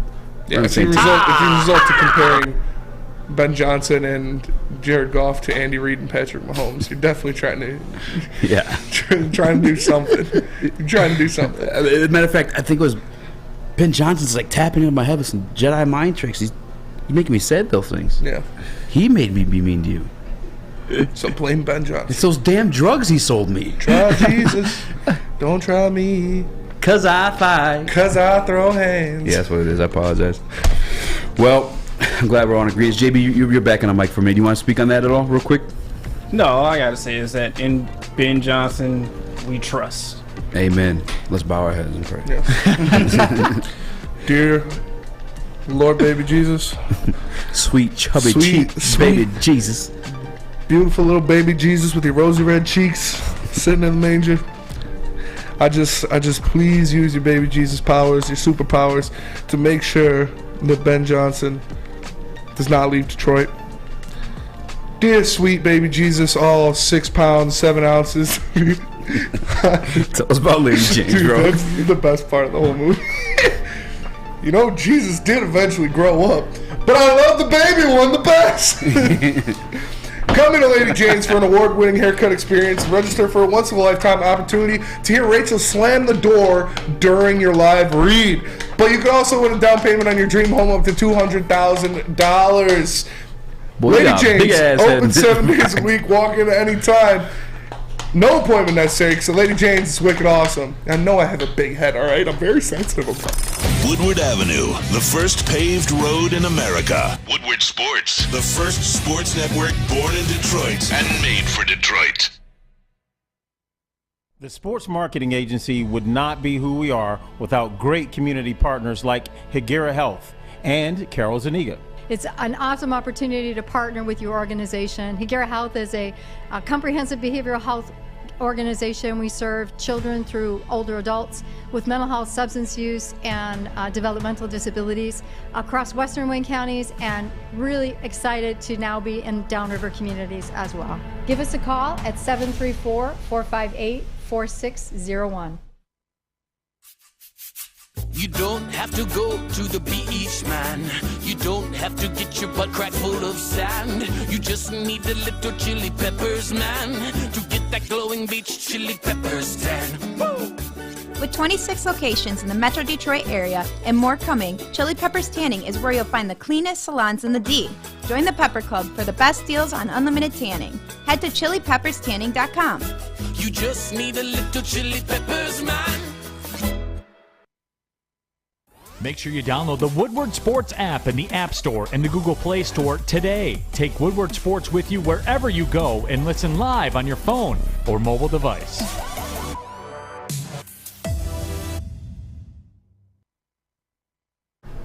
Matrix Home Solution is your go-to for any home project.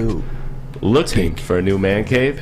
They are the basement remodel experts, but they also specialize in bathrooms and kitchens. You know that's where the heavyweights be spending their time. They have an A+ rating by the Better Business Bureau. Call 888-594-8844 or go to matrixhomesolutions.com. But don't call me Morpheus. Fences in the back. Out your trays. What up, Matrix in the bag, ripping up your walls.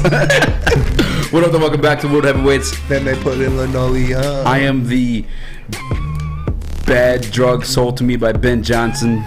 Man, Eazy. That's been more racks. Young Chris. I'm the Survivor Chris. Yeah, the Survivor Chris. JB Smooth, the 1 to 2s. Flannel Sam joining us as well. There is one other thing that comes with the Ben Johnson side that drives me crazy. He was a man. He had a beard. He had a beard. The people were like, no, Ben Johnson's gonna stay. He loves it here. He's gonna turn down $30 million and bettering his family. Yeah, and changing his life forever, possibly building the ultimate prestigious recommendation for himself. Like, he doesn't care about pride and seeing if he can better himself as a competitor. He has so much fun with Jared Goff. He loves coaching Jared. He's gonna turn down guaranteed millions of dollars. Yeah, no. Stay here in cold Detroit. Who wants to be that rule? Like, worst case scenario, you get fired and still get paid for 4 years, and then go get another job and make another salary on top of that. That's the other part. Like, you can always return back to being an offensive coordinator in the event that he's fired. Guys. Hey, you know what else? As much as we respect Ben Johnson as an offensive coordinator and see what a great job that he's done, there are no guarantees in life. He is the hot commodity right now. Is it necessarily... You keep calling him hot. I do. I am kind of a simp for Ben Johnson. But I don't blame you. There are no guarantees in life. Next year, I mean, who knows? Jared Goff could get hit by a bus. Their offense could have all kinds of injury issues. He might not be that sort of like hot commodity anymore. You got to strike while the iron's hot. Someone's going to offer you a job, Ben Johnson. The bus. No, I'm just kidding. I'm joking. I'm joking. I'll let you right into that one. Doughboy Steve asks, he wants to know the real reason why I dislike Goff. I don't dislike. I'm just not going to lead you to a Super Bowl championship. All right, you guys want to know the real reason? All right. When Eazy was a boy. When I was a young boy. He went to a Cal game. All right? Yeah. Jared Goff was there. Mm-hmm. Jared Goff was playing well. And Eazy tried to get a picture with him after the game. And Jared Goff spit on him. Because Eazy, he didn't give him the picture. Jared Goff said, or Eazy said, "Nice game, pretty boy." And Jared Goff spit. He was a loogie. And it ricocheted off of somebody else and hit Eazy. And then hit me. And so ever since then, it's tough. He told Eazy it was raining that day. Told Eazy it was raining, yeah. Eazy said, "Nice game, pretty boy." And then Jared Goff spit on him. Yeah, that's the truth. Has nothing to do with. Also, he stole your girlfriend, by the way. Jared Goff's wife is Eazy's ex-girlfriend. That is the real truth. Yeah. Christine Harper.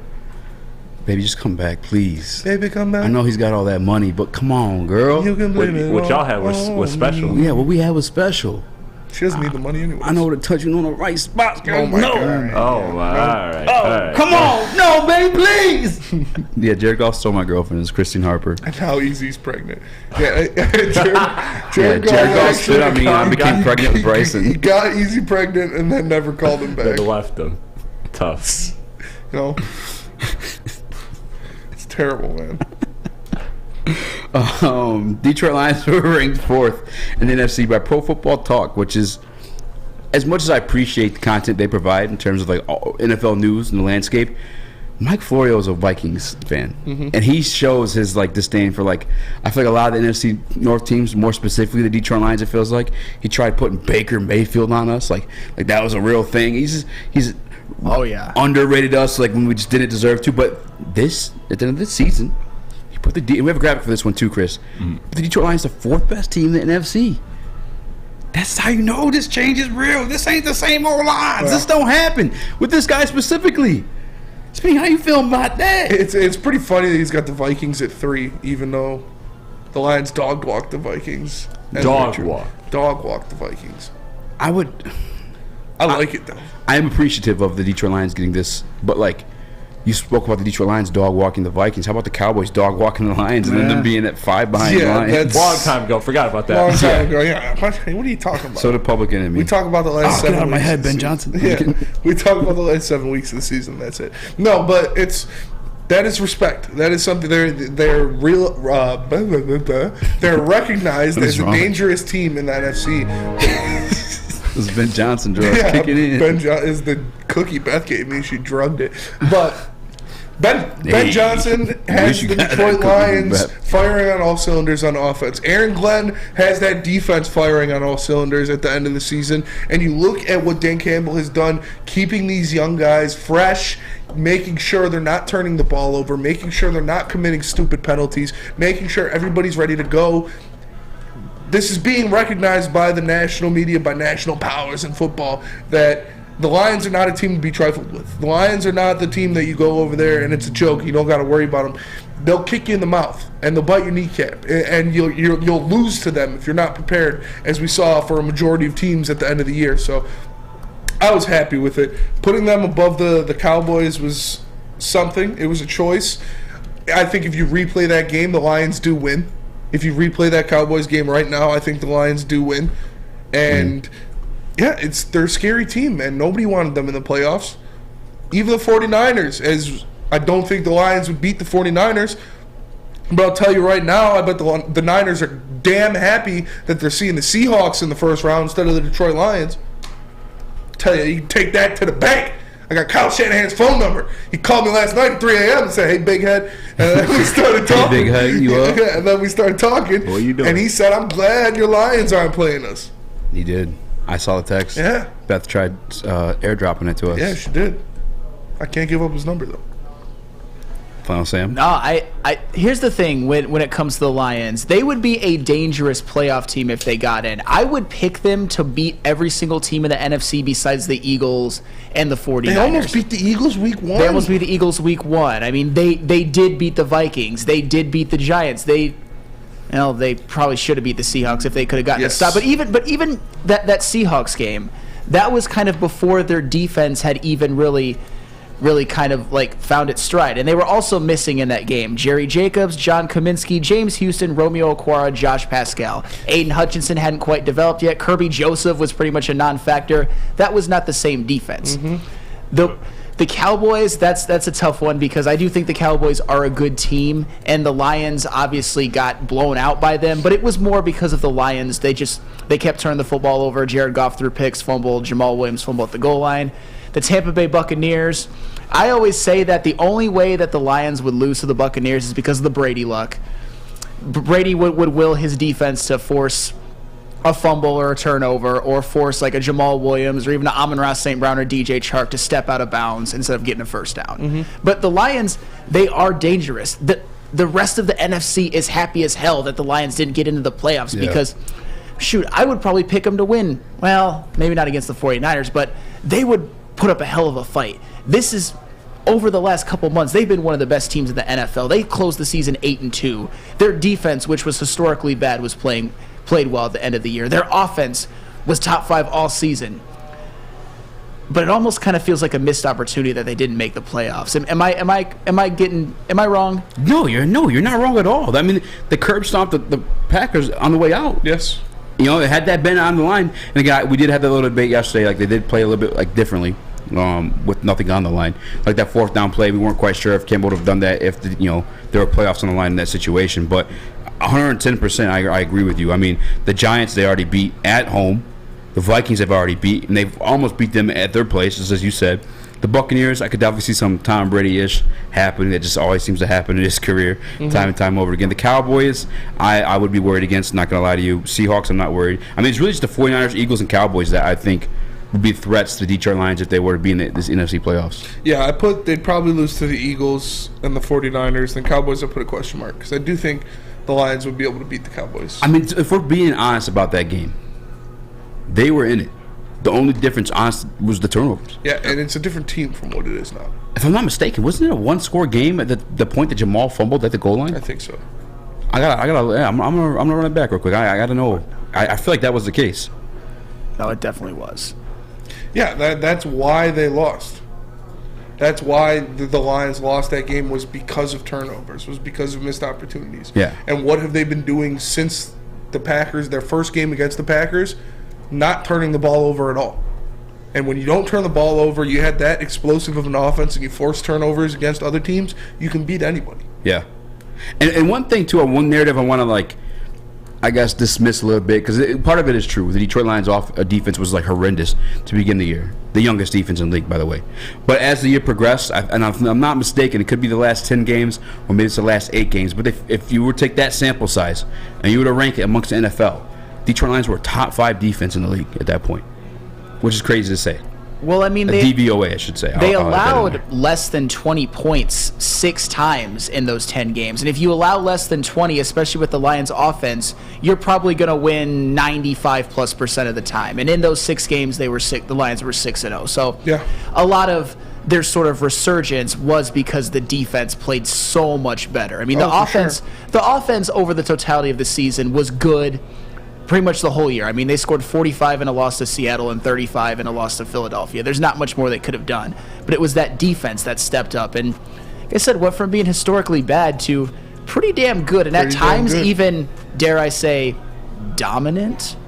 No, it was. I mean, especially in the run game. That's why when people are like, defense, when it comes to this draft, like, I'm with you. Like, don't get me wrong. I definitely think they could use a secondary position. I definitely think they could use an interior defensive lineman. But again, given the sample size, this is the youngest defense in the league. And once they got their feet under them, a taste of like what the NFL is a bit, turned around, night and day. And yes, it was actually in the fourth quarter, 12 minutes left to go. Lions 6, Dallas 10, when Jamal Williams fumbled at the goal line. And I also forgot about the Brock Wright touchdown that Lions fans had it as. That wasn't deemed that at the end of the day. I agree. That's why I did the air quotes. Touchdown. You know where you don't have to do air quotes? At the butchery, because they'll just give you whatever you want.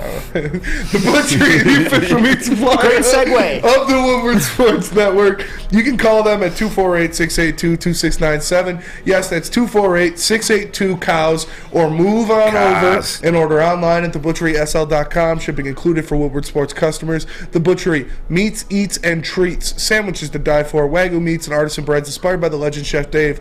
Only the best of the best for our meat-loving customers. An old-school butcher shop from a new school perspective. We don't like to brag that we are the toughest sports network in Detroit, but we do have a guy named Darren McCarty on our side. Lemieux and McCarty, who've had a good knockdown drag up. There they go, right on the whistle. They were talking to one another. Woodward Sports.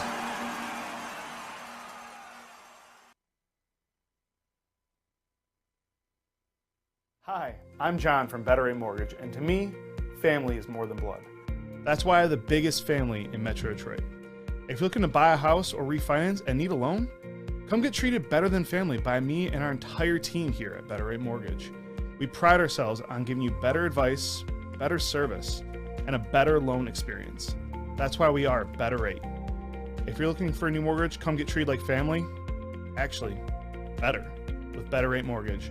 Visit us at mybetterrate.com or call at 248-480-4467 today. 3 NBA championships. Detroit fans were there. 11 Stanley Cups. Detroit fans were there. 4 World Series wins. Detroit fans were there. And that one Lions playoff win in 1991? Yeah, Detroit fans were there. Woodward Sports, where the fans are.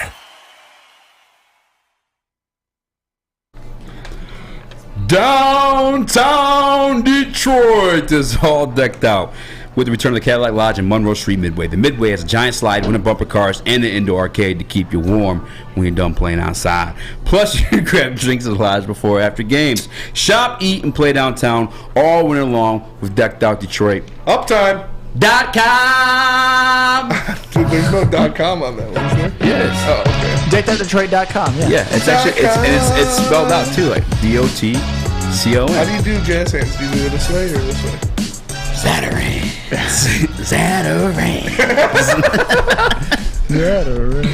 That's crazy. They were really in that Cowboys game, like putting in work, despite Jared Goff's 4 turnovers. Yes, they were. Impressive. Yes, we have. All right, moving on. This one, I probably should have moved up because I actually like this topic a lot. I know Flannel Sam likes this topic a lot. We did some philosophizing, as I like to say. Philosophilus. We did a bit of that. It's not that one. That one hit home. Chill, bro. Relax. Sorry. You penicillin dagger. Smoking penicillin one-hitters. We've been talking about Deron Payne, and I was like, I'm really uncomfortable. Is that what I said? Fire it.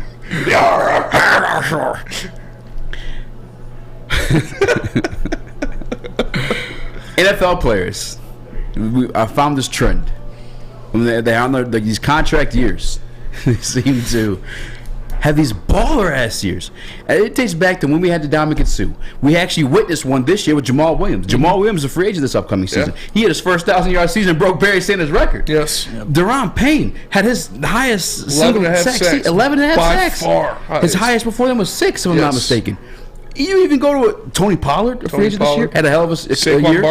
Saquon Barkley. That's damn. These aren't even on the list. Yeah. Josh Jacobs. These contract years. First team All Pro. Yeah. These contract years, dudes come out and they put on a show. You know who's in their contract year next year? DeAndre Swift. Flannel Sam, you said this was going to happen this year when it comes to DeAndre Swift. So I'm going to let you go first in this one. Do you think DeAndre Swift next year is going to show out in his contract year? See, when it comes to DeAndre Swift, I'm not going to lie, I'm a little bit jaded because obviously if he wants to get a big contract, he wants to get paid, he has to show out because what he has shown so far in his first 3 seasons is that he is good when healthy, but he's oftentimes banged up. And even when healthy, he's never really been utilized as a number one, like a true number one running back. He's always kind of split time. I actually did a little bit of a deep dive on sort of some stats that might surprise you from DeAndre Swift's tenure in Detroit. In 40 career games, he's gotten more than 20 carries in a game once.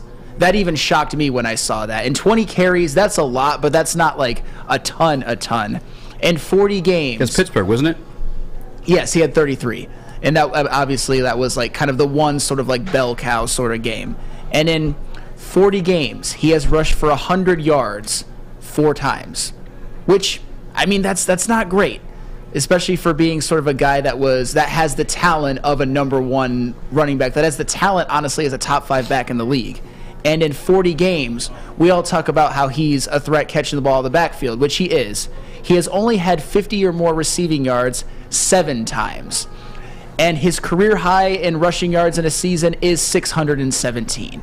So to me, I don't even know if DeAndre Swift is capable of being sort of that guy who's going to have that season like a Josh Jacobs or a Saquon Barkley or even a Deron Payne, like that sort of breakout all-pro sort of contract year season. Mm-hmm. Do I think that he could be better? Yes. Do I think that he can help the Detroit Lions next year just being that sort of shifty back, that sort of big play threat? Sure. Do I see him really taking that leap to being a guy who gets paid like one of the highest paid running backs in the league? Honestly, at this point with DeAndre Swift, it's kind of fool me 3 times, won't get fooled again, to quote Ryan Armani from a couple days ago. And fool me can't be fooled again. Can't be fooled again. I know there's a saying in Texas. Well, it's in Tennessee. I know it's in Texas. A lot of people say it. Fool me once, shame on me. Fool me twice. If fool me don't can't get fooled again. No, but I agree. I think Neil said it best. He's like, DeAndre Swift has to have a great year. DeAndre Swift needs to have a great year if he wants to get another contract, if he wants to get paid. Obviously, even if he doesn't have a great year, he'll get something. But if he wants to get a legitimate contract with how the running back market is now, if you're not showing out big time, you're not going to get a big time contract. And I expect him to be better. I expect him to be healthier. Hopefully they utilize him more because I can't see them. Do you expect them to re-sign DeAndre Swift after the season if he does go out there and puts up great numbers? He's got he has to have he has to really show that he can be healthy and sort of take on a bigger sort of load that he has before. Pause. but it really is staggering when you see, even when he's healthy, we see flashes. We don't usually see games where he really dominates. When I saw he only had 20 carries in a game once out of 40, that's terrible. That's terrible. I mean, did Craig Reynolds get 20 carries in his one game where he had over 100 yards? I mean, that's not good enough. No. And with DeAndre Swift, I understand how valuable he is. I mean, even in the Bears game, getting 79 yards on 11 carries plus a touchdown catch, there's value to that.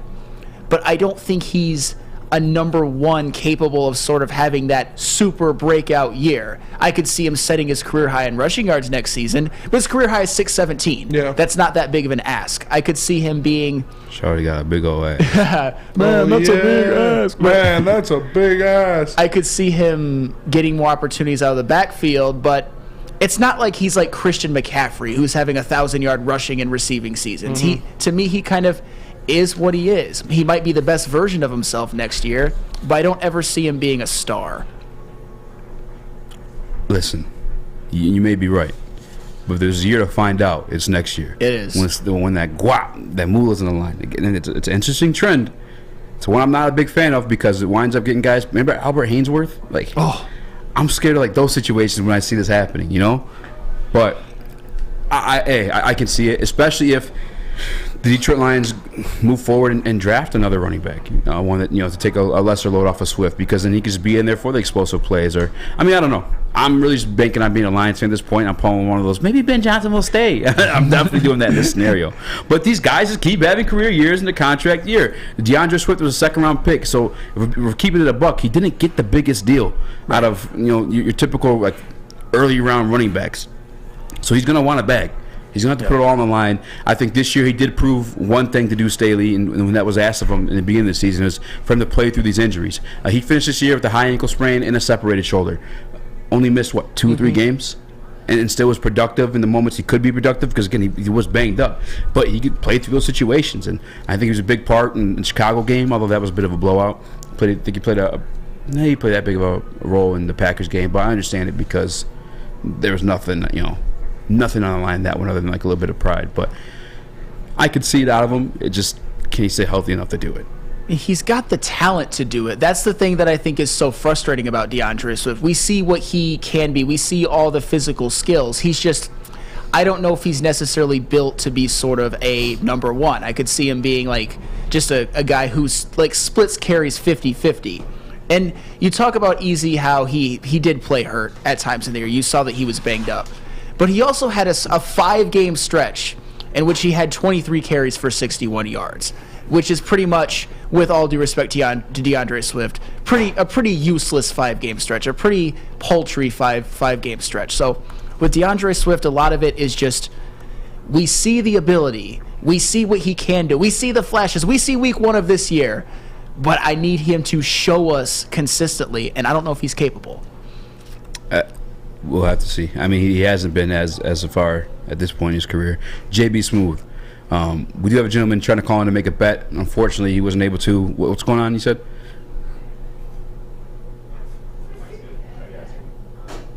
Get your shit together, Chris. You guys hear me now? Yeah. All right, so if you guys didn't know, tuning in a little bit earlier today on Armani Edwards and Mass, the phones are kind of messed up right now. We're still working through it. It's technical difficulties, so we do apologize. Sorry about that, Public Enemy. I know you want to call in to argue your point to Eazy right now, but it's not happening, at least not today. Chris is so tall, his head doesn't even make the shot. Yeah, his head doesn't even fit in the camera. And his neck is long as shit, bro. Look at that, bro. That shit is ridiculous, bro. Hey, Davis Mills looking. Yeah, for real. Dead ass. You look like It's just low ceilings, that's all. No, that is like the turtle you got a long sensei ass from neck. Kung Fu Panda. You look like your head got stuck and the doctor's pulling you out. Just got a little extra link there out of that one. So what do you think, Eazy? If Goff wins the Super Bowl within the next 3 seasons, you get a Goff tattoo on your inner thigh. I am 100% down. And if he doesn't, hold on, can I add a stipulation? Public Enemy will get Public Enema. Public Enemy will get Stafford on his inner thigh. No. I was thinking of something that he would have to do. Heavyweights logo. Oh. Yeah. Heavyweights. What about that? Yeah. Public Enemy. I have one stipulation too. Because you guys know my 12% rule. And we just saw Jimmy G take a pay cut. 49ers are benefiting. No, it's if he wins a Super Bowl as the starting quarterback for the Lions in the next 3 years. I don't get that as a stipulation? No. All right. What more could you want, man? Yeah. It's a Lions Super Bowl. My 12% rule. No. It's a Lions Super Bowl. You don't get your 12% rule. All right. Deal. All right. I'll put it on wax. So if Public Enemy, will you get the Woodward Heavyweights logo tattooed on your inner thigh if he does not win in the next 3 years? You could pick the deadweights one if you have to. It still says heavyweight, so I'd count that one. Yeah. That one I put right here. That's, you know what I'm saying? That's I'm pretty trying sick. to get that boy tatted, honestly. Actually, yeah, that would be should. sick. We should. Yeah. I'm down. Let's get wasted and do it. All right, we'll await his response, but we will go to break real fast, and we'll come back with our pick'em. So let me tell you guys about defense. The best defense on and off the court is Guardian Alarm, because Guardian Alarm keeps you safe, and it's a new year, so let Guardian Alarm offer you customized solutions from real experts. Their professional technicians take the time to recommend security and automation solutions specific to your needs. 24/7 local monitoring. Call them any day or night, and know that Guardian Alarm team member will stay with you on the phone as long as needed. And of course, technology backed by people. Your safety and security deserves technology that's proven to work and people who have been proven to care. So call them at 1-800-STAY-OUT. That's 1-800-STAY-OUT right now, and let them know Woodward Sports sent you. The only sports network in Detroit that starts with a W. You know, because we win. Woodward Sports, Detroit's winning sports network. Introducing the Planet Fitness Guide to getting that post-workout glow. Step 1. What's your why? More epic energy? Better sleep? Blow off steam? Step 2. Join Planet Fitness for just $10 a month and get moving in our clean and spacious clubs. Step 3. Bask in that post-workout glow. Join Planet Fitness today for just $10 a month. Join today at any of the 50-plus Detroit area locations. It's a great day to get some Centron in your life. Okay. There it is. Centron, here we go. Gotta grab the cranberry. Oh wait, it's 2 for $4. Gotta double up with the classic as well. Centron World, baby. Centron, available at select Krogers, and if you want to know how, go to @CentronWorld.com. You get dope like me. You know what? Why wait?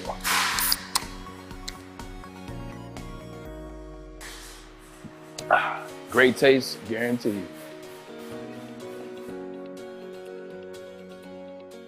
You have an opinion? Make sure it's seen and heard. Corner, jumper, tweet us, hop on the YouTube chat, slide in the DMS at Woodward Sports on all social media. Don't be fat. And with the help of Custom Health Centers, you don't have to be. Because look at our own Ryan Armani.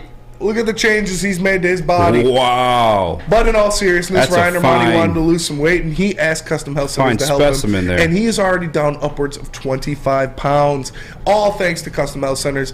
You can do the same. All you have to do is call them at 844-789-8446. That's 844-789-8446. Call them today and tell them Lee sent you. Don't be fat. Come on, Lee. What up, though, everybody, and welcome back to the Woodward Heavyweights, live on WoodwardSports.com. Eazy's too busy jerking his jerkin. So, I am Spencer Raxter. He is Speak Easy. We have Chris Platty in the TD booth, JB Sweetland on the ones and twos, and Sam Flannel sitting down in the Mavs chair. And now it is time. Because, you know, we do this every Friday.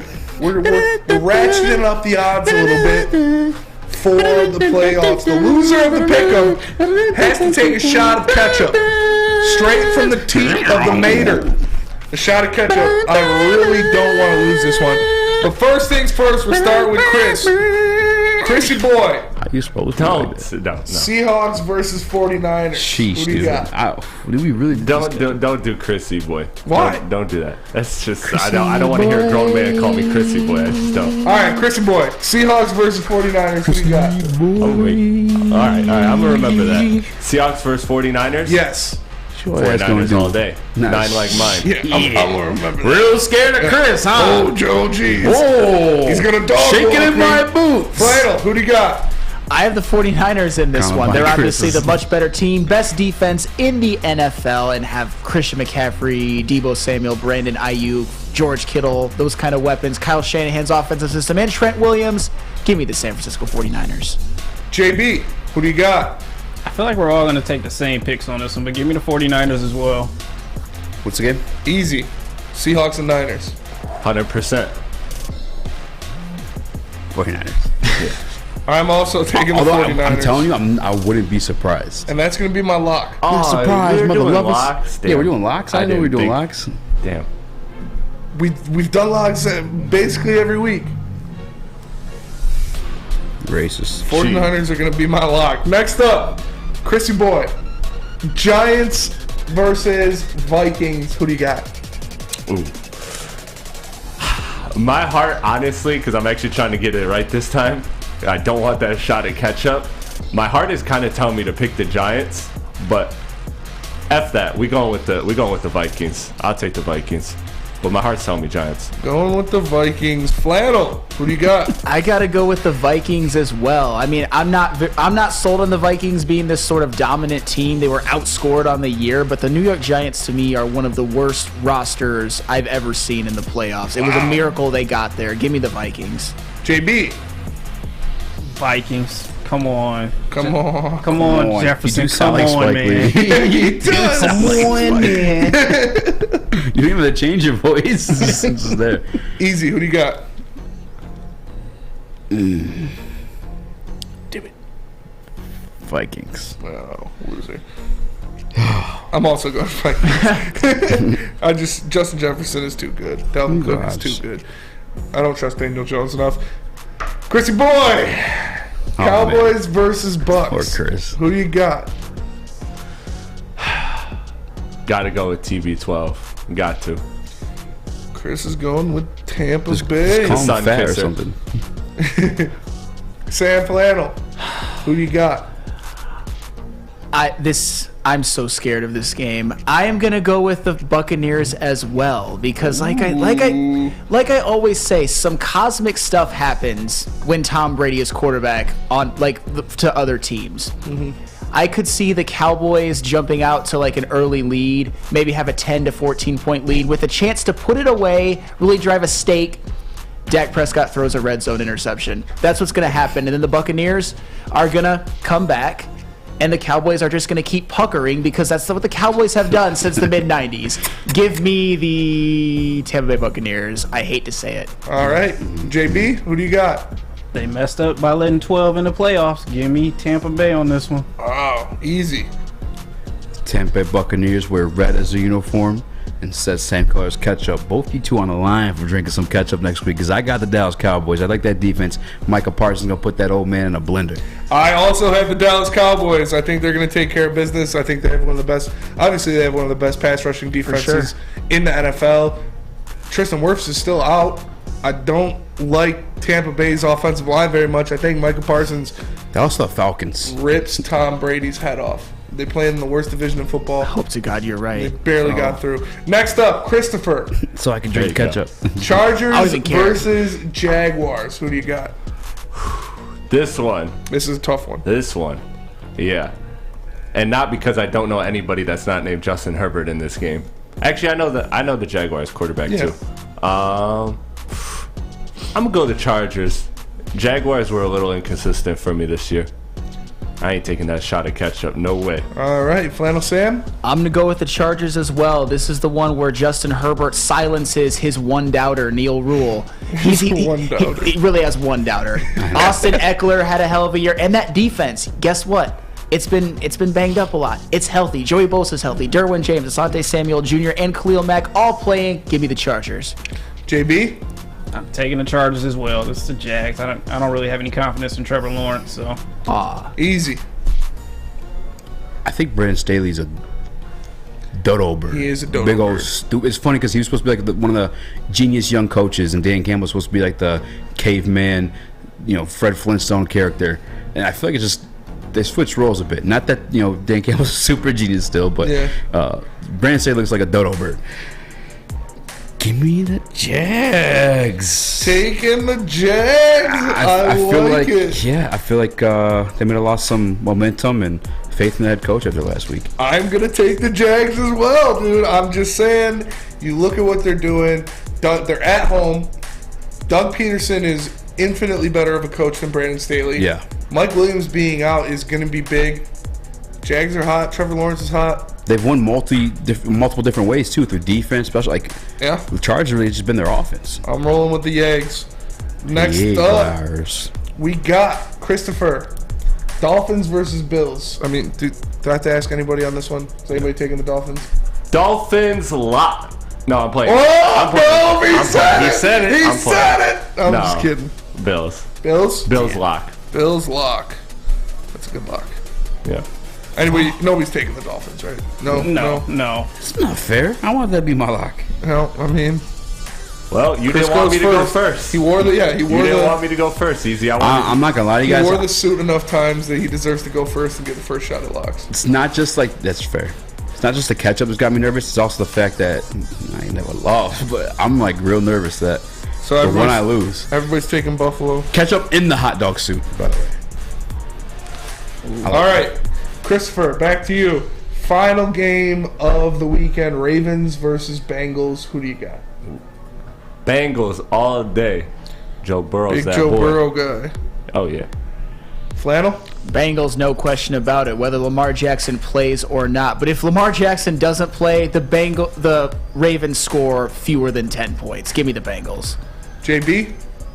Lock it in, Bengals. Ooh, he stole the lock. I'm surprised Flannel didn't take it. Oh, yeah. I forget. Oh, I forget yeah. about the lock every single. You did it. I'm wearing the suit again, aren't I? I'm drinking the ketchup, aren't I? You got the Bengals. Who they playing? The Ravens. Without Lamar, more than likely. Bengals. I'm also taking the Bengals. I wouldn't be surprised. That's another one I wouldn't All be right, surprised. Flannel, you can lock Minnesota, Tampa Bay, or Jeez. Los Angeles. Oh, my God. I can't believe I'm about to do this. Yeah. I am locking Minnesota. Oh, I thought you were gonna lock. Remember, I thought it was gonna be TB. the lock hits, it's plus an extra one. If it doesn't hit, it's minus an extra one. Locking the Vikings. Easy. Who am I? You can lock Dallas or Jacksonville. Dallas. Fuck. My lock's not too sure That's either. not a great lock either. Yeah. But that'll do it for the first week of our football pick'em. And I saw it in there. Scott Klingler gave us his picks. He's taking the 49ers, the Jaguars, the Vikings, the Dolphins. What? The No. Bengals and the Cowboys. The Dolphins? You think the Dolphins are going to beat the Bills, Scott? What's gonna happen to Josh Allen? The Skylar Thompson-led Dolphins over the Bills, huh? Justin, In Buffalo. serial killer Scott Klingler kills Josh Allen just before his big playoff game. Wow, and Scott has Minnesota as his lock as well. Jesus. So- and he gets to choose any lock. Yeah, and What the heck? Yeah, that's. I mean, Scott, if you lose, you gotta do a shot of ketchup too. Yeah, send it in. Send the video and we'll play it on there. So take a picture of his picks. You take a picture. Yo. Yeah, pause. But let me tell you guys about Big Boy, because wintertime in Detroit Ain't no pause is about that. always Pause better about with that. comfort food from Big Boy.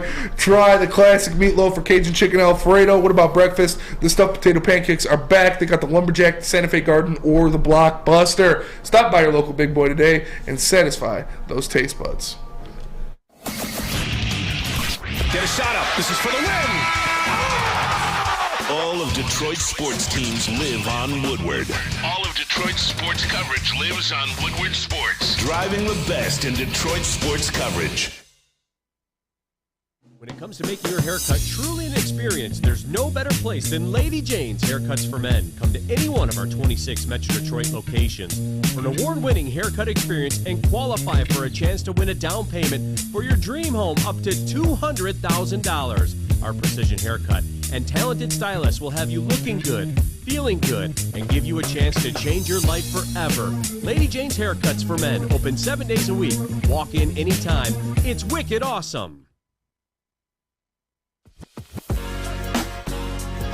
What's a winter wonderland if you can't shop, eat, and play?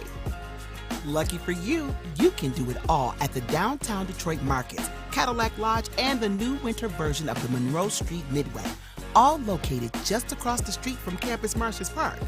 Find the fun at deckedoutdetroit.com.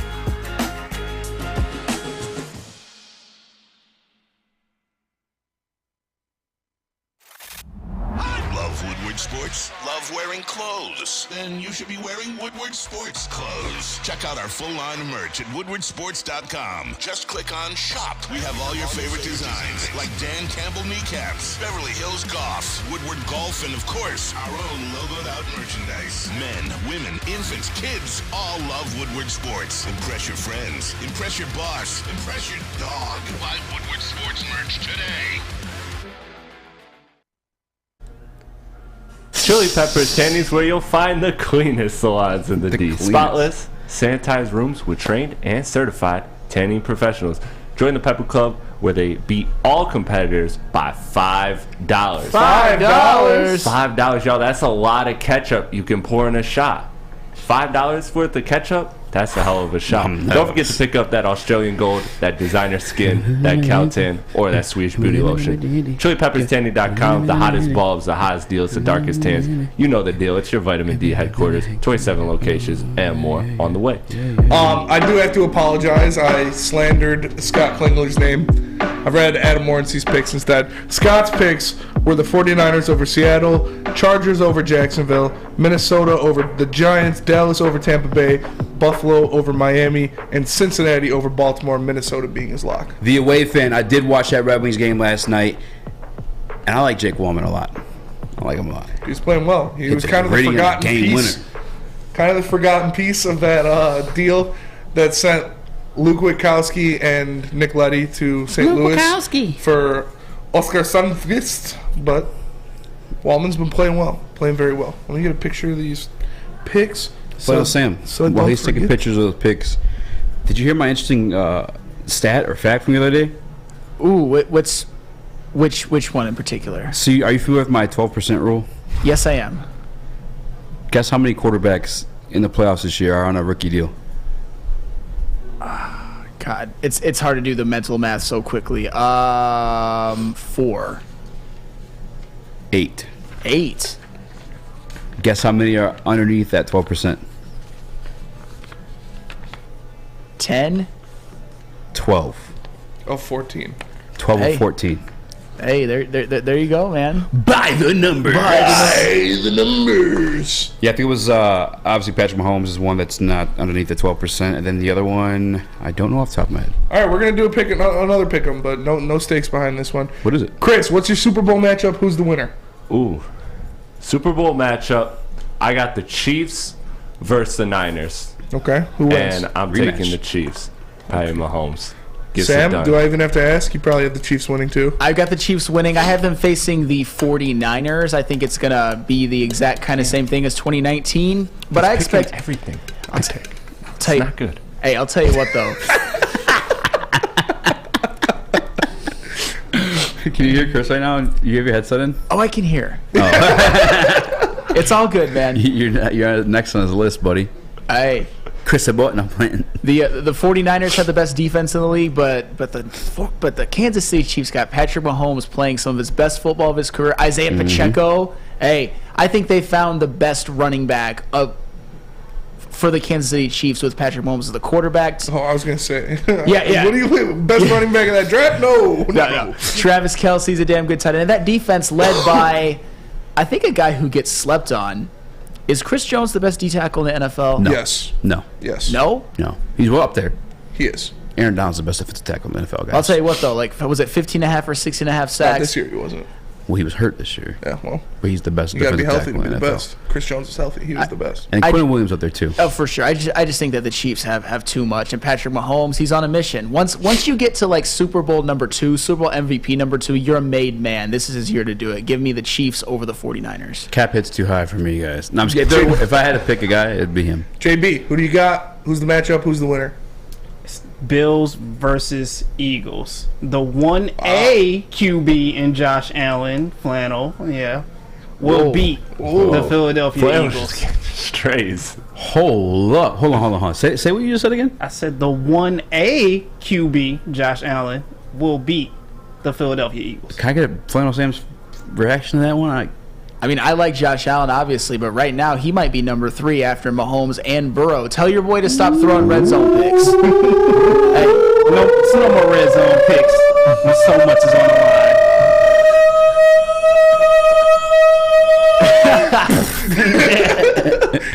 tornado siren. Easy. Who do you got? Who's winning? If I had to pick anybody to break the 12% thing, it's definitely Patrick Mahomes. This year, he doesn't even have a Tyreek Hill. It's been insane. He's throwing to just whoever the hell is out there. Patrick Mahomes is so effing good. He's very good. And he's almost gotten better, in my opinion. Like he's. Yeah, I would still your 12% would still stand if the two people to break it are Tom Brady and Patrick Mahomes. That's fair. That is very fair. Yeah. I will have somebody breaking one. I don't want to call it a curse. One stat. You ever hear that weird one where it's like. Outlier? Yeah, outlier. There you go. I have one outlier, and it might be. I don't even take the Bengals. You ever hear that stat of like I think it's like 20 of the last. I'm sorry, it's 19 or 18 of the last 19 quarterbacks to go to the Super Bowl once. Yes. Never return. Mm-hmm. It's like Jared Goff, and they talking about that with Joe Burrow last. I think Joe Burrow can definitely make it back. The connection that him and Jamar Chase have is electric, and Joe Burrow is great by himself too. Yeah. So who are your teams? Bengals versus Eagles or Cowboys. Who do you got winning?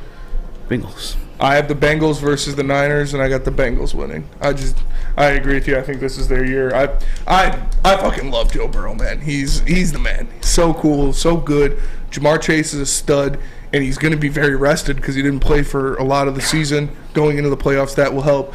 They have the best receiving core in football. Yeah. Joe Mixon is still very good, even though he didn't have a great year. Their defense is a lot better than people think. Their defense is a lot better. Their defense is a lot, and their offensive line got a lot better than last year. So, I'm going with the Bengals too, man. I just think they're. When they beat the Chiefs last year, I was just like.